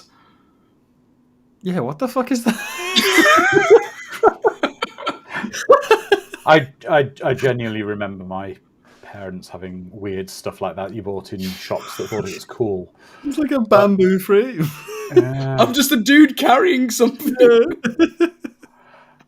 Anyway, yeah. Gentlemen, that scene we just witnessed with Chris Reeve turning into Superman and then back to Clark in front of our eyes, that is an incredible performance. Yeah, that's the difference between Clark and Superman. It's not just the glasses, it's the tone of voice, it's the way he carries himself. Posture, It's everything. People saying, how can someone believe that not recognise Superman just by taking the glasses off? That is how. Because he's a totally different person. I know, because there's all kinds of stories as well about Christopher Reeve on set or on location and the difference in the people around him when he was dressed as Clark Kent versus dressed as Superman. I remember Roger Moore told a story, I think it was either this one or Superman 2 or maybe Superman, I don't know, one of the Supermans, where Roger Moore was shooting a Bond movie at Pinewood at the same time. And he talked about seeing Christopher Reeve walk, between sound stages or in the canteen dressed as Clark Kent, and everyone just treated him like he's just a normal guy. But then as soon as he was walking around as Superman, it's like everyone was just stopping and looking and was just like amazed at his presence, and that's, I think, how you do it is like, because as Clark Kent he's just so anonymous, versus Superman where he makes such an impression and he's such an extraordinary presence that to believe that they're both the same person, it just doesn't really, compute with people. No. There's something, But there's also like lots of instances like when Henry Cavill walked around in Times Square with a Superman t-shirt on beneath the Batman v Superman billboards and no one ever stopped him or recognized him or anything like that, So there is like, and there's also like Darren Brown stuff, where there's like a funny psychological phenomenon where if you're just sort of, walking around on the street and things, or if they're just, sometimes you don't always pick up on it. It's a funny, it's a funny thing. I remember I was watching a video about this former CIA person was talking about, it was one of those like experts react to videos, and she was saying that if you're ever having to change outfits or something, or do something really conspicuous, it's actually best to do it in a really crowded place with lots of people around you, because everyone is just kind of in their own world and doing their own thing and not actually paying attention to everything around them. So you can actually get away with sort of doing odd things and people won't notice, even though there's lots of people around you. Yeah, it just blends into the background. They gotta forget because there's too much information to take in. Exactly, yeah. So even though, us as viewers, even though we're following Clark Kent and we know who that is, if he was just out and about, on the street or in an office, then yeah, he wouldn't really register compared to someone like Superman, who, it's so colourful, but also, as you say, just has a demeanour and a personality which immediately draws people to him, It flips as well. Like, if you think all the people who had serial killers living next door to them and stuff, they're like, no way, they're my neighbour? He couldn't possibly... He's the nicest person. Yeah, I suppose it's that phenomenon that no one ever thinks anything out of the ordinary will happen to them. It's always other people. So if you've seen Superman on the news doing something that's so amazing and so extraordinary, even if he was literally sitting right next to you, dressed in a different suit, then yeah, there is that thing that people wouldn't think, oh, that's that guy, because they'd think, well, that would never happen to me. Obviously, Superman's somewhere else. The beauty of this is, I don't know if there's actually because of the way this plan of Lex's works, the stunt device used for the actual real stunt is clearly visible. Is visible, yeah. Fine, because it would be used to make Lex's plan work. Was Otis trying to camouflage himself in the woods by wearing the exact opposite colours that could possibly count as camouflage? And I think that now we've got another major celebrity cameo.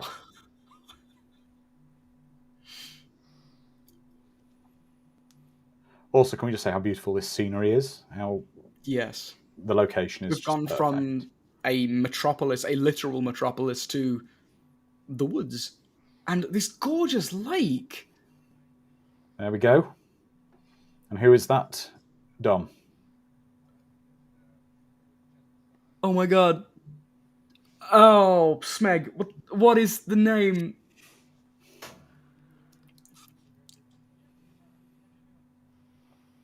It's Larry Hagman, most famously played JR.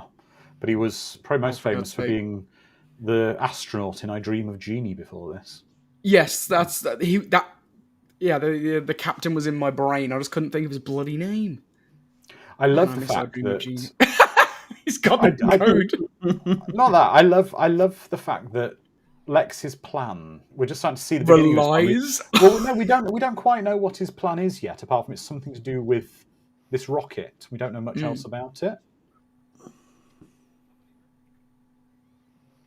But he counts on this buffoon so much. Probably because any person with half a brain wouldn't get involved with his plot when you know what it is. That's very true.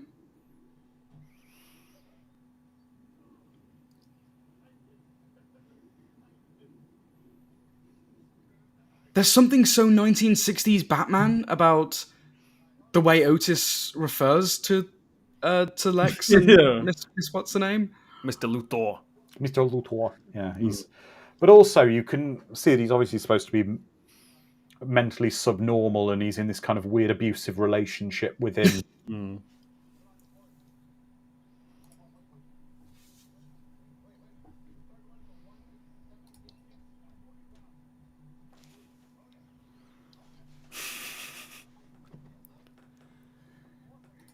This is where he says, "Do you want to see a very long arm?" That's the one. Yeah.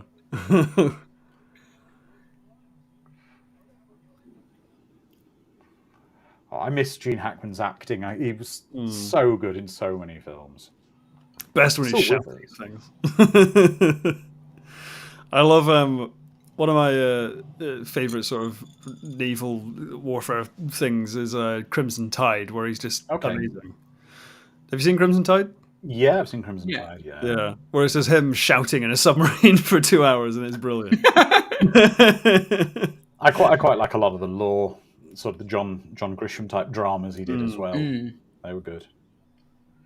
And a real favourite of mine, it's a really unpleasant but good film to watch, is Mississippi Burning, where he's excellent in that.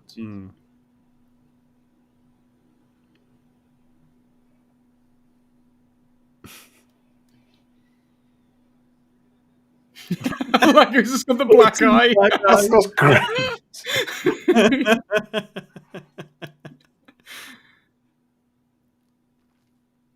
This must be in Canada where they've done this bit, right? Must be. What? Why is it every time there's anything that happens, every one of them, all of the soldier guys get out to talk? They're transporting a nuclear warhead. They'll have no one guarding it. Oh no, there is one.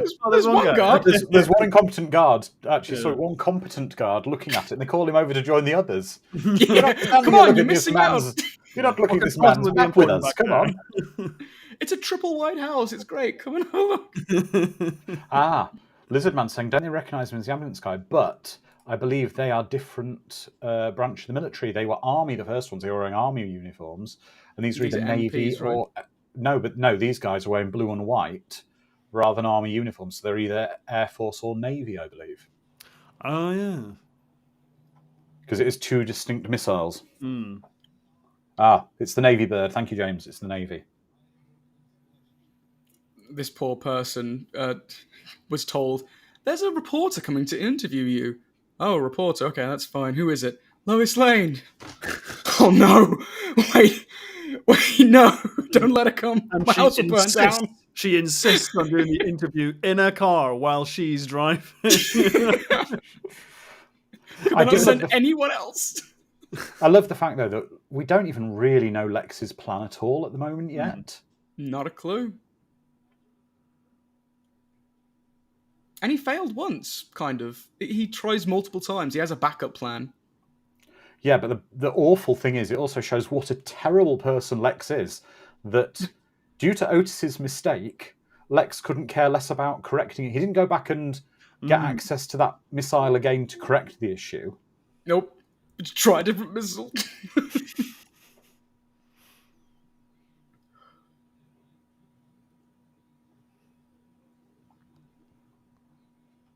Yeah, that's right, James. Hackensack, New Jersey. I do like this little speech that Perry's giving to Clark, where he's saying, like, I like you, and, you know, and you should stand up for yourself. It's like, it's quite nice, you know? It's like he's actually being quite encouraging in a sort of J. Jonah Jameson way, but he's actually being like, you know, he's being a good boss. Like a father figure, yeah. And it's like, sorry, Perry, you got cut off by a giant dog whistle. What are all these street dogs that just emerge? Well, I guess if it's a citywide dog whistle.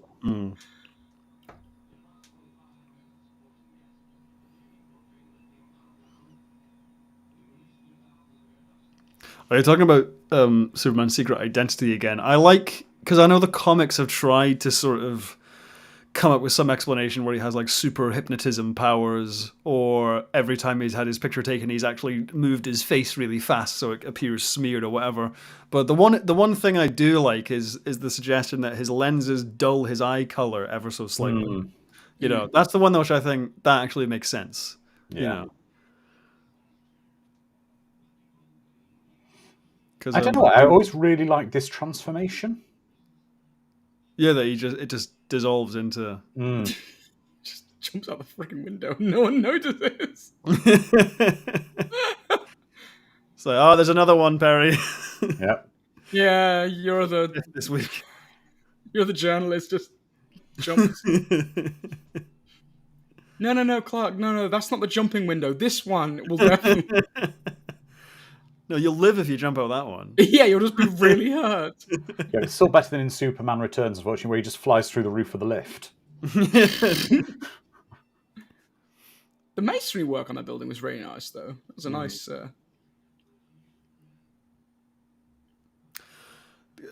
I don't know if it was intentional at all, because there's a similar transition in Superman 2 when he's like running through the alleyway. You sort of see him start to take off his suit, but then it just kind of does that quick dissolve into him wearing the suit. I don't know if it's intentional, because there's some versions in the comics where his suit's not like a bit of fabric that's underneath his usual suit, but sort of like a thing that does, it's like always with him, and he does literally transform into it. Because I remember recently the New 52 did a version of that where it was like a sort of nano machine thing. Yeah. Of like assembled around him. So I don't know if that's, a suggestion here that his suit is some other kind of piece of technology or something.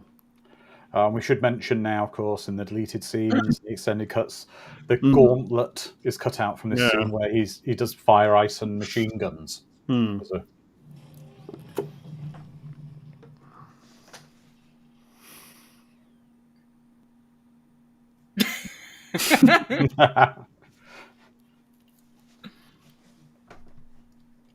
See, that's the difference. That's what makes this Lex Luthor really good in my eyes. He is a petty bastard, but he's so suave with his insults as well. Oh yeah. And it's not, he is looking down at people, but he also takes the time to get down on their level and insult them to then rise back up.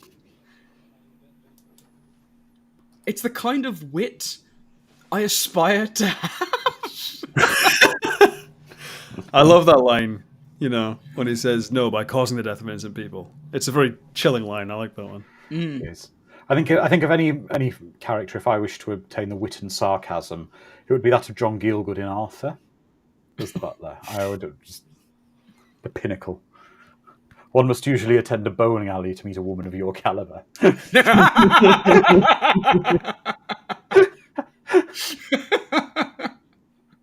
I'm going to add that to my lexicon.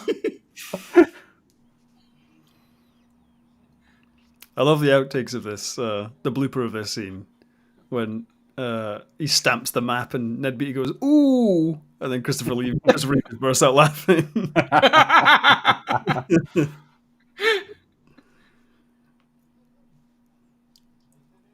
Can you ever trust anyone who wears an ascot?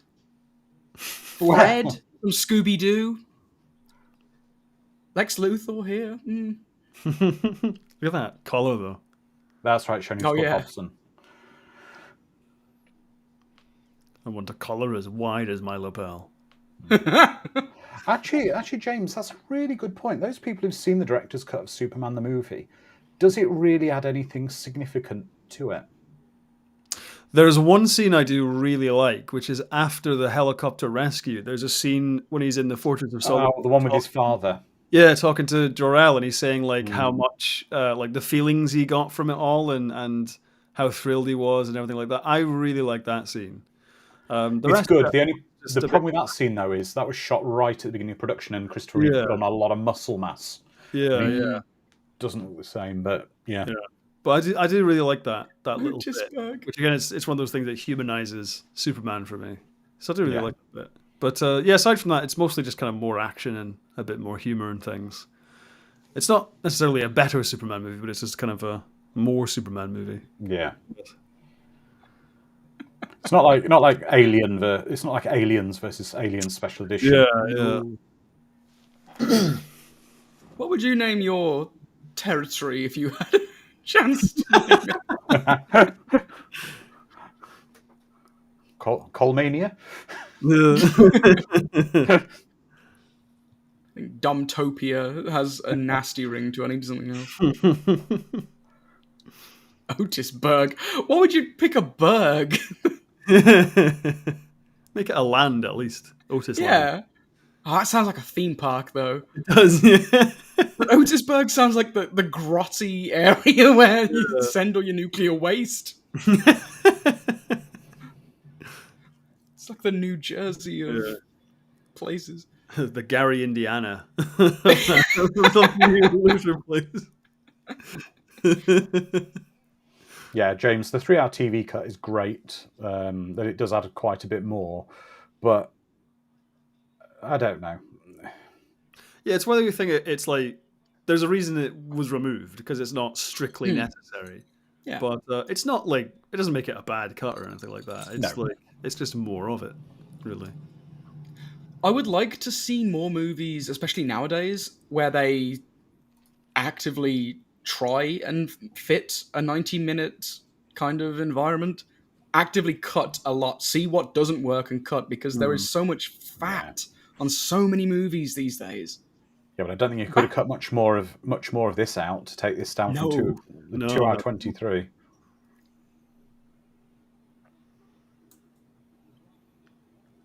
Apparently, one of the rare exceptions of that was Wonder Woman, the 2017 movie. Apparently, there's very few deleted scenes of that.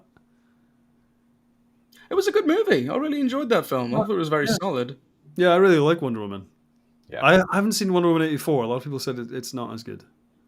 It's not as good. It's not that great. I'm not a fan. No. I love this. The fact that Lex is... We're seeing Lex's genius in manipulating Superman here. Yeah, just looking in a direction. Yeah. And again, he lets him trick himself, you know. Yeah. It's not the thing you want is in this case, which you can't see through. And, you know, because obviously Superman's super smart. So he'd like, wait a minute, you know. Yeah, he's even telling him, don't open that. Don't open that. Exactly, yeah. It's a little clever the way it's done. I think James mentioned it in the chat earlier, but Lex organically finding out, well, how the movie tells you how Lex knows all his weaknesses. He had that big, gaudy interview and he spews everything. And the meteorite was stolen in that scene with Perry. So we know how he got it as well. It doesn't babysit the audience, which is what Richard Donner wanted, I suppose. He wanted to make an adult movie, something that wasn't childish, not a fairy tale for kids. And kids enjoy it. I sure did as a kid. I enjoyed even more as an adult. It's timeless. Well, it makes me happy regardless of my age. Yeah. It doesn't dumb itself down for the audience, which is good. Yeah, it doesn't talk down to anyone. Yeah, and if you have questions, how did Lex know that he can't see through lead? You can point to a part in the film where... Well, that would have been Lois's interview. Exactly. It's very... As I say, you can't cut more out of it. It's a very tight film. It's a very efficient film. You know, you're learning a lot, even though it's not taking a lot of time to convey its information, but... You know, everything's clear. You understand it all. You get why the characters do what they do. It's just very tight. Yeah. You know. Also, can we say I love that set, the lighting off that pool at night. I know it's like it just looks great. Yeah. I wouldn't mind that as a man cave either. Lex's pad is pretty cool. I mean, the Fortress of Solitude could have a pool, but you'd die in it probably. Needs to be a jacuzzi at least. Yeah. Find a geothermal vent somewhere at least. Don't know if there's that many in the Arctic, but... Probably not, but... Make it in Iceland then. Make the Fortress in Iceland. I'm just trying to think, actually. Do we ever see Superman eat in any of the movies? I don't think so. She asks him, do you eat? I can't recall a scene in any of... No, we do. Superman 3. He eats the dog food.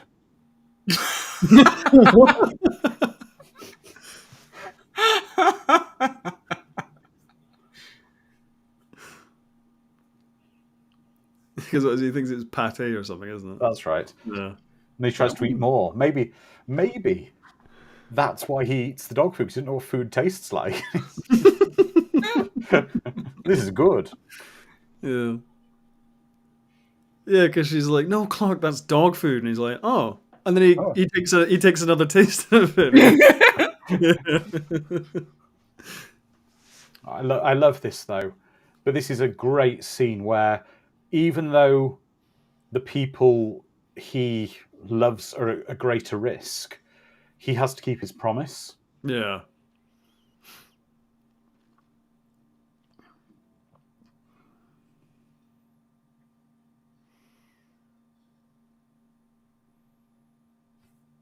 I know how he feels. Whenever I have a hypo, it feels just like this. Can't do much. Can barely lift an arm. Mm.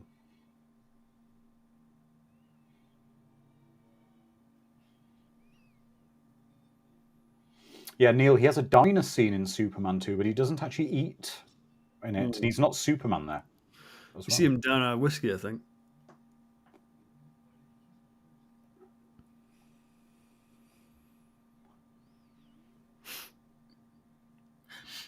What do you think is the best live-action Superman suit? I really like the Reeve suit, I think, because it's just so... Because that's just the suit. It's just Yeah, it's iconic. It's one of those things where, like, yeah, it does look like spandex, but it just looks good. It just looks really good on camera, you know. But that's testament to the work he did to get himself in that suit. Yeah, the fact that, you know, I think it's a combination of, like, it's just like the perfect translation of the suit from the comic. They're not trying to reinvent anything in it, and also just that the actor just went to the effort of getting into the shape he needed to look the part. I think one of the things, I mean, don't get me wrong, that Superman in Man of Steel and Batman versus Superman looks tremendous, and Henry Cavill's put the work in. Absolutely. Yeah. He's massive. Yeah. He is absolutely massive. He gets bigger every time he's on screen. There's a shot from, I think it's in Batman versus Superman, they're showing his exploits where he's carrying a rocket or something. Yeah. But he looks like he's inflated, and it looks really wrong because they've augmented it with CGI.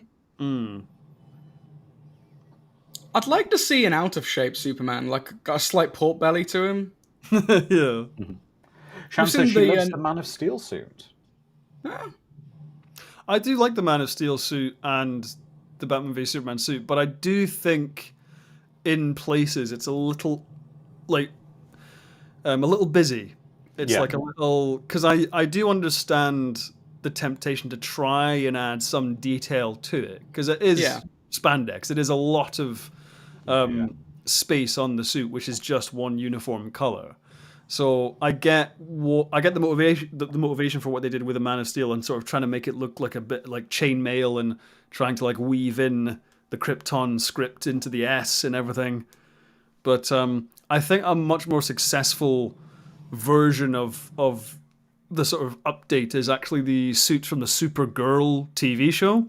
Yeah. Have you seen that? I think that's a really good version because it keeps the silhouette, it keeps the color, it keeps, you know, all the iconic features, but just whatever material they used just has a little bit more texture to it. So it just photographs really well, and it looks, you know, really functional and looks like it's made out of like proper material and everything. But it still retains all the good bits of the original design. I didn't like the original CW verse Superman suit with the weird shoulder pad thing. And also the one that's in the Superman and Lois TV show, I think the S is too small, and the colors for me don't pop the way they should. No. And again, if you're, without spoiling, going too much into it, in a certain film that was released recently with a cameo from a certain superhero, the brightness of that suit was much more in keeping with what I felt it should be. Yeah, I'd agree with that. But yeah, there's not been like, since these first two movies, there's not been like a Superman suit that I think really has been definitive in terms of, yes, that's the modern look for Superman. No. Again, it's sort of like the music. I think there's been good attempts, and I get why they've gone the directions they have, but I don't think anything's been quite successful. Yeah.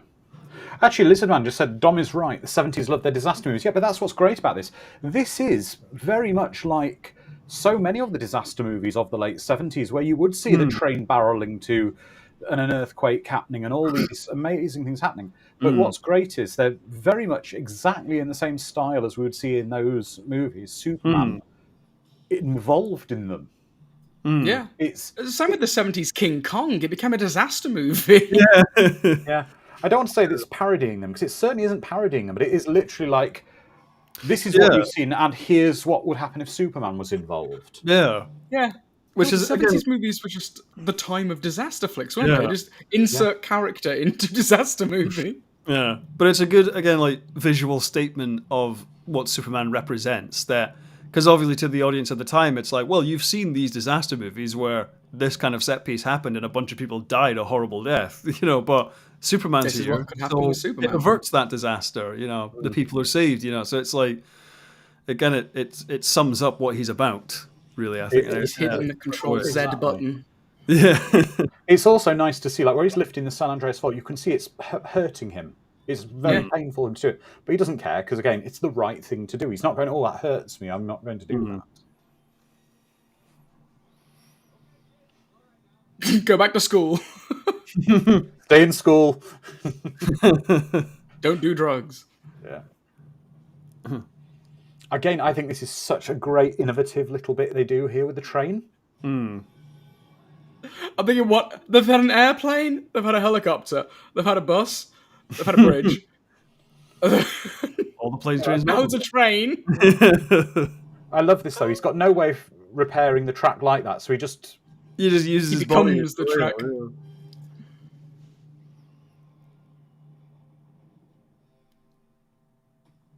And now we're having a dam blow up. Yeah. I think, Dom, it's supposed to be the Hoover Dam, so you'd be in trouble if this happened, wouldn't you? I'd have beachfront property if this happened. Dumburg may become a real place.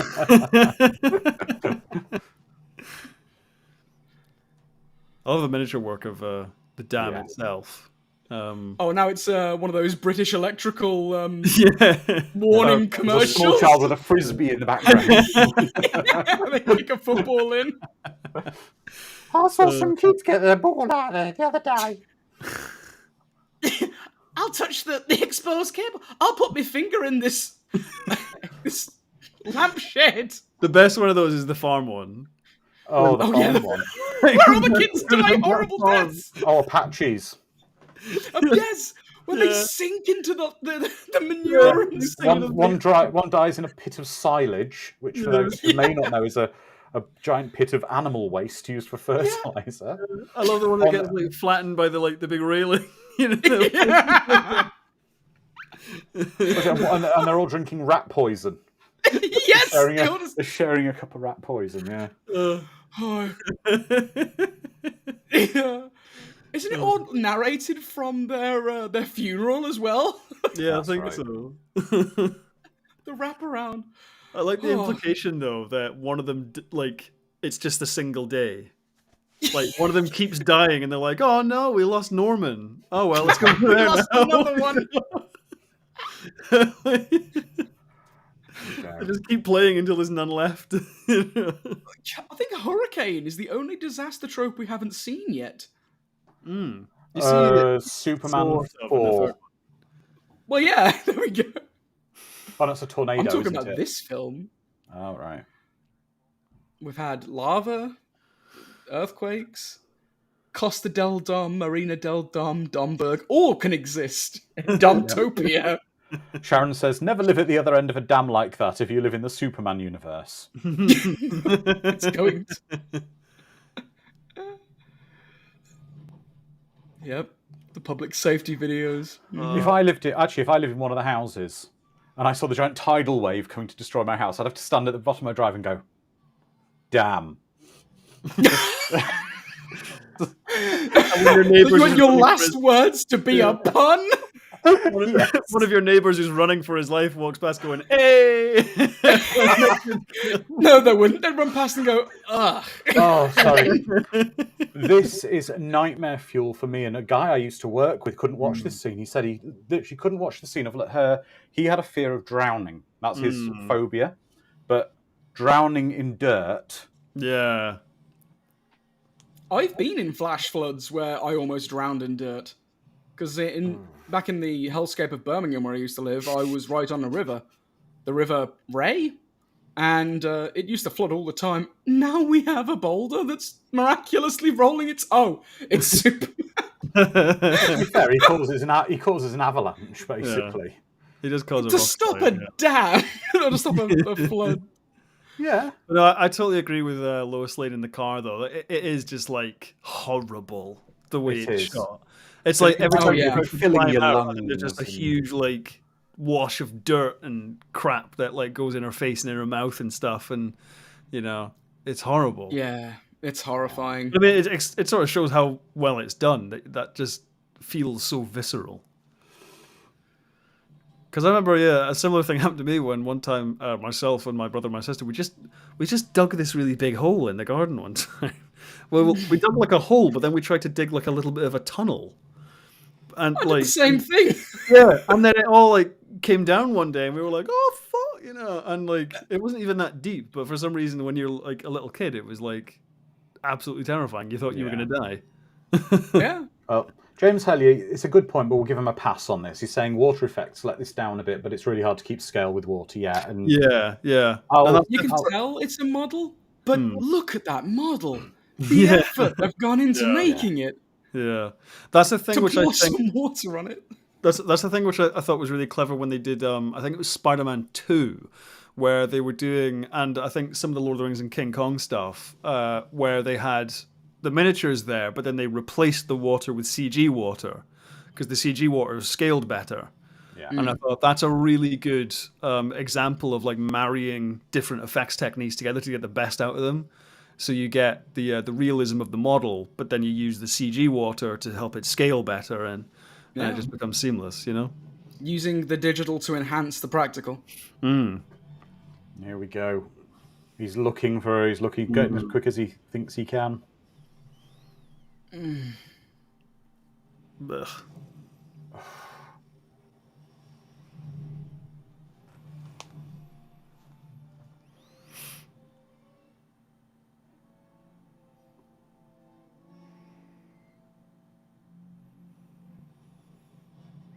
And it's a callback to his first instance with loss with his Papa Kent. Papa Kent. And the way he rips the door off here is just... Yeah.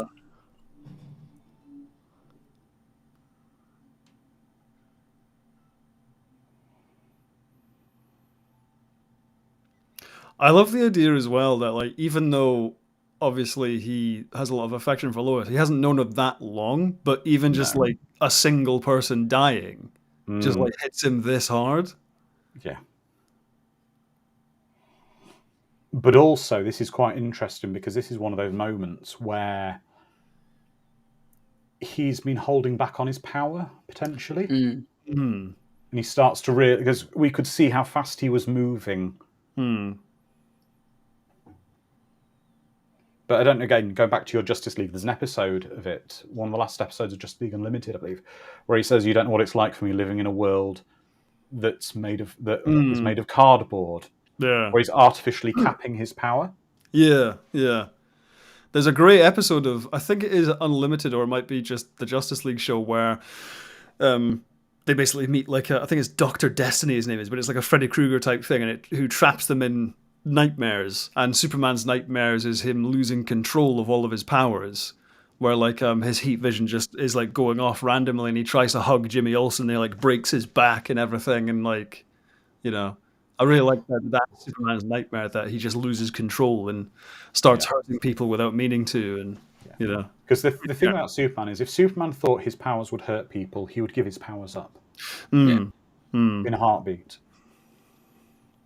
So what do you guys think about it? Because a lot of people, I feel like the common kind of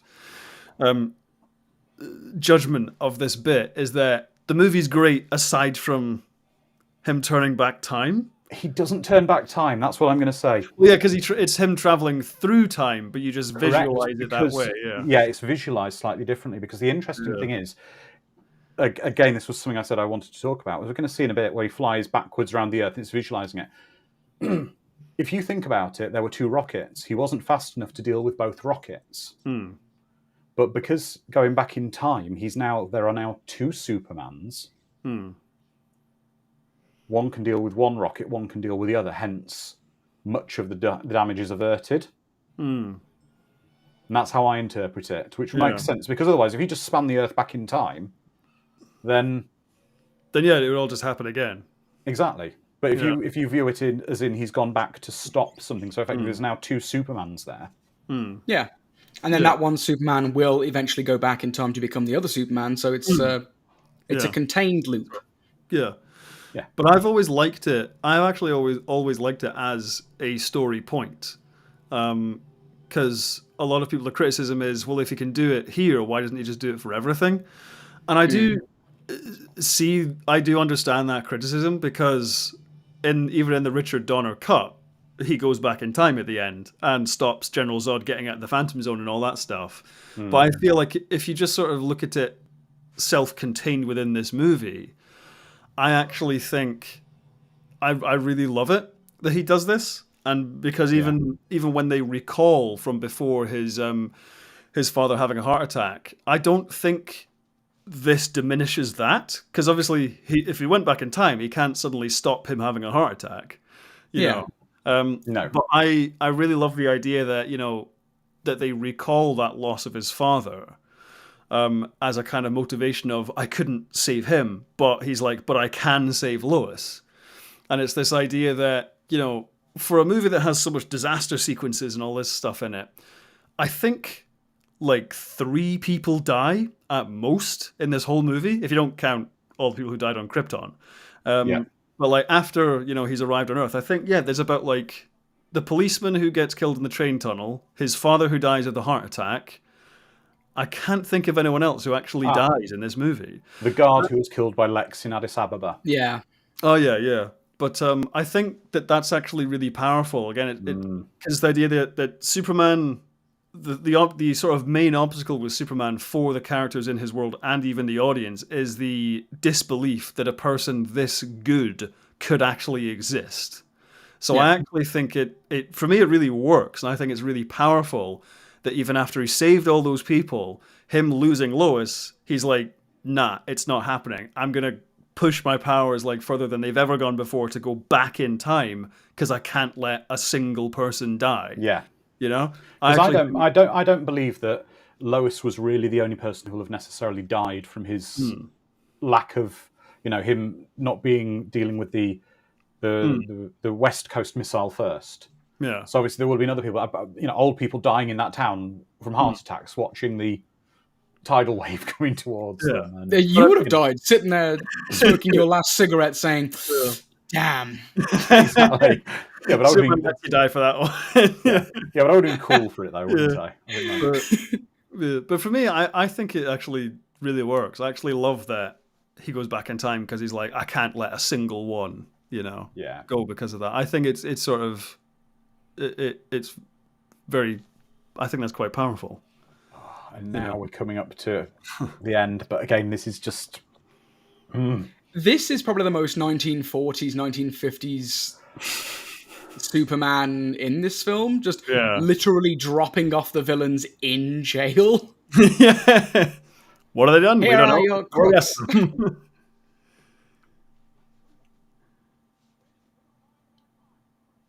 I love it. This is echoing of his.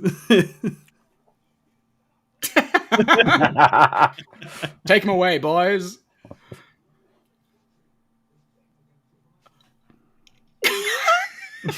I don't mind a bit of cheese with it. Yeah, exactly. I love it. I feel like it's earned it after this point. Now, I've said this on previous Superman film we watched. This. The shot and this music and everything. It's this. He turns to the sun, but it's the next to the fourth wall breaking shot. Yeah. The wink to the camera. No, it's the little nod, and it's. I'll tell you what. As a child, I didn't always have the best childhood, but from this movie, it was that look of, it's okay, kids, I got you.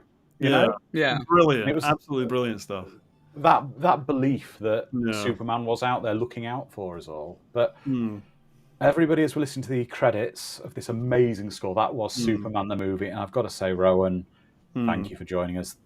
What a pleasure. I mean, literally any excuse to talk about this movie, I will take it.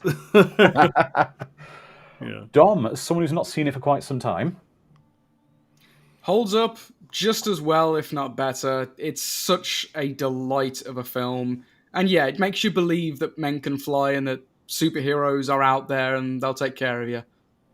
Yeah, it's nice. Exactly. Such a nice film. Yeah. I don't need dark and gritty all the time. I sometimes want a bit of light. Yeah. I'm just going to say we've got some comments from our community here. Over on Discord, we've got Jedi Wizard saying gold, pure gold. Lizardman saying Superman, the first and greatest hero of our age. What a fun film. Nice to see it again. Sharon saying thank you so much, Rowan. Loved your commentary and insight. Phonic saying great movie. Calbot, I believe a man can fly. Sharon saying the best superhero ever. Jedi Wizard says shout out to Rowan. I just finished your Star Trek retrospectives. Very well made. Oh, well, I did a Superman retrospective as well. So we've five of them now, haven't you? Yeah, I did 1 through 5. Yeah, up to Superman Returns. Yeah, there we go. But yeah, absolutely brilliant. Exactly, Frackle. It's a great movie. Not much more to say. So, Rowan, what have you got happening at the moment? What can we be expecting from you? I know you've hinted a bit at some of the. You're potentially going to do some Justice League.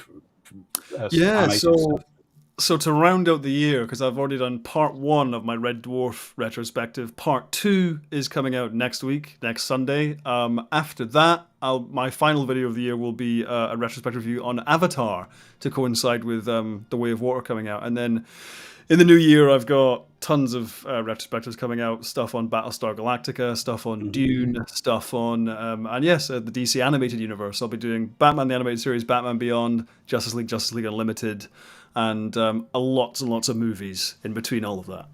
That's absolutely fantastic, and I really can't wait for that. So everybody, we will be back in 7 days' time. We're going to be joined by our friend Heath from Serial at Midnight, and we're going to be watching Young Sherlock Holmes, which people haven't seen. A lot of our American friends haven't seen. Looking forward to introducing you to that. If you like Harry Potter, you're probably going to like Young Sherlock Holmes. You're a detective, Sherlock. Exactly. Exactly. Very, very fun film. We're going to have a great time as we get closer towards Christmas. But just to say, everybody, please stay safe, look after each other. Thank you again for joining us, Rowan. And thank you for having me.